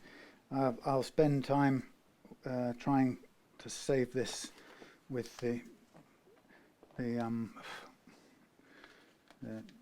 sandpaper, but you can see this shouldn't have to be done. This is cut with professional Hosco doofers and things, files, so you know the correct shape, but it's just not the material you want. And the trouble is now is there's a risk if I may get them freed up, but the danger is that I end up deepening the slot, because it's very, very hard to do it without either tilting backwards and kind of rubbing against the wood, or going to the front edge, even though it's a low grade, I mean a low grit. Thankfully, it's not too cutty. You know, it's just a fiddle and a faffle, unfortunately. And at this point, you know, you really do worry about hitting the wood behind. After all of that preparation and care not to do it in the first place. Anyway, so the tremolo's set, and that is how I do it for, or how Frudua taught me to do it for a fixed range of pull, and the range is a semitone on the E, a tone on the B, and a tone and a half on the G at maximum pull. but this this tremolo arm has got a bit too much slop in it for my liking. That's why I have to say I really favour the Wilkinson ones. Sounds like razor blades, but the Wilkinson sword, no, the Wilkinson tremolos, which have push-in arms.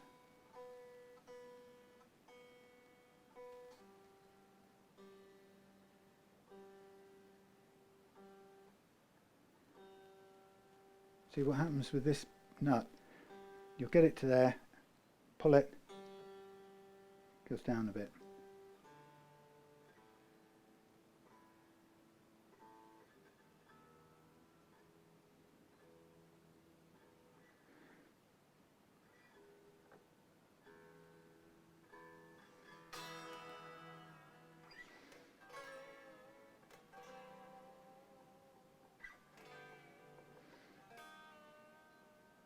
Now, Craig, if you've got a way of making this stiffen up, maybe that's it, I don't know.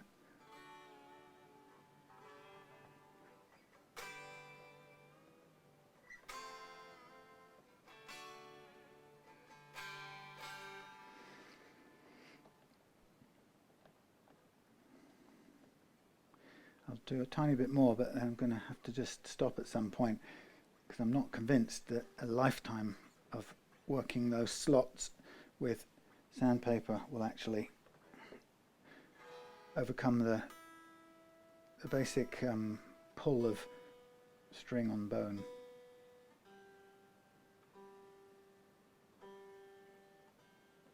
See, I'm turning that G, and it turns a while before it goes down. See, pull it and I can hear it pinging through.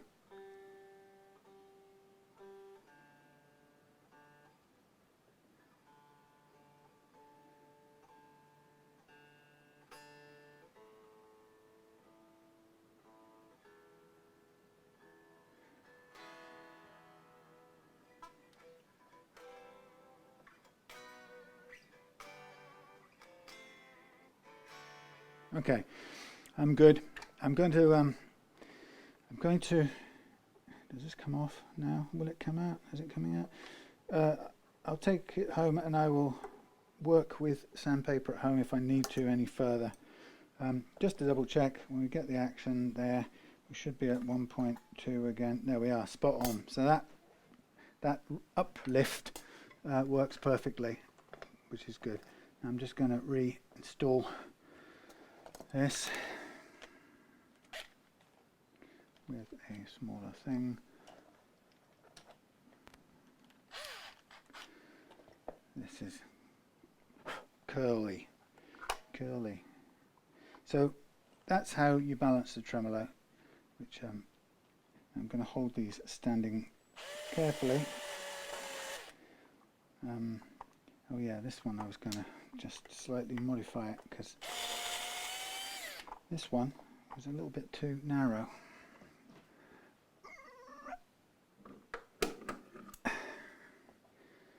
Just going to very slightly widen it so it doesn't grip the screw. There's no benefit from it pulling onto the screw.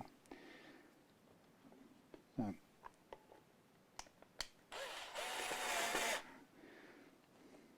the thing about these screws, they feel a bit tight in these pilot holes, which is what you don't want, because you don't want having to be adding a lot of force.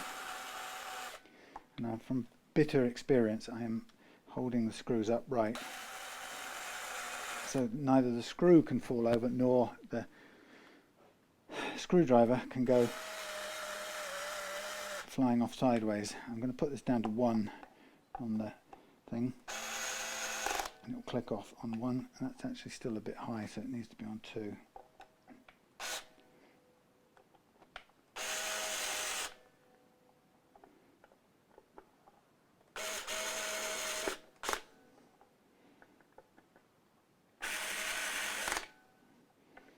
Okay, very good.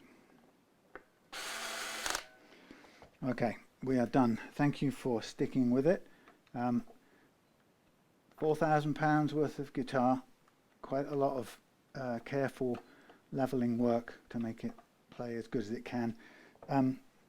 What I can't really do much about is maybe I could do a little bit of a sand across the top of here. I'm just concerned about these. Maybe it's strong enough. I just want to take the sharp edge off these. Will it do it? Maybe. Who knows? It's better than not doing it, I guess. Yeah, somebody in the past has lightly scuffed these up, but I can sort of understand, having seen that you have to take the thing off and on, neck off and on several times to get the relief set the way you want it, or the way you prefer it, I should say. I think this is helping a little bit. I don't even know what grit or anything this has on here, but it feels a bit better than going in there with sandpaper. Yeah, it's better than not doing it. It's not perfect. Okay, I think that has to be the end of the session. Okay, we've got tremolo set, everything done, playing great. I've just, like I say, I'll do a little bit of watching and working at home with the sandpaper, and if I can improve it, and I'll remember to take this with it. But like I said, I am not a bone nut fan. I am not. Thank you very much for watching. Yeah, £4,000 guitar. I think I need an armed guard to go home now. See you soon.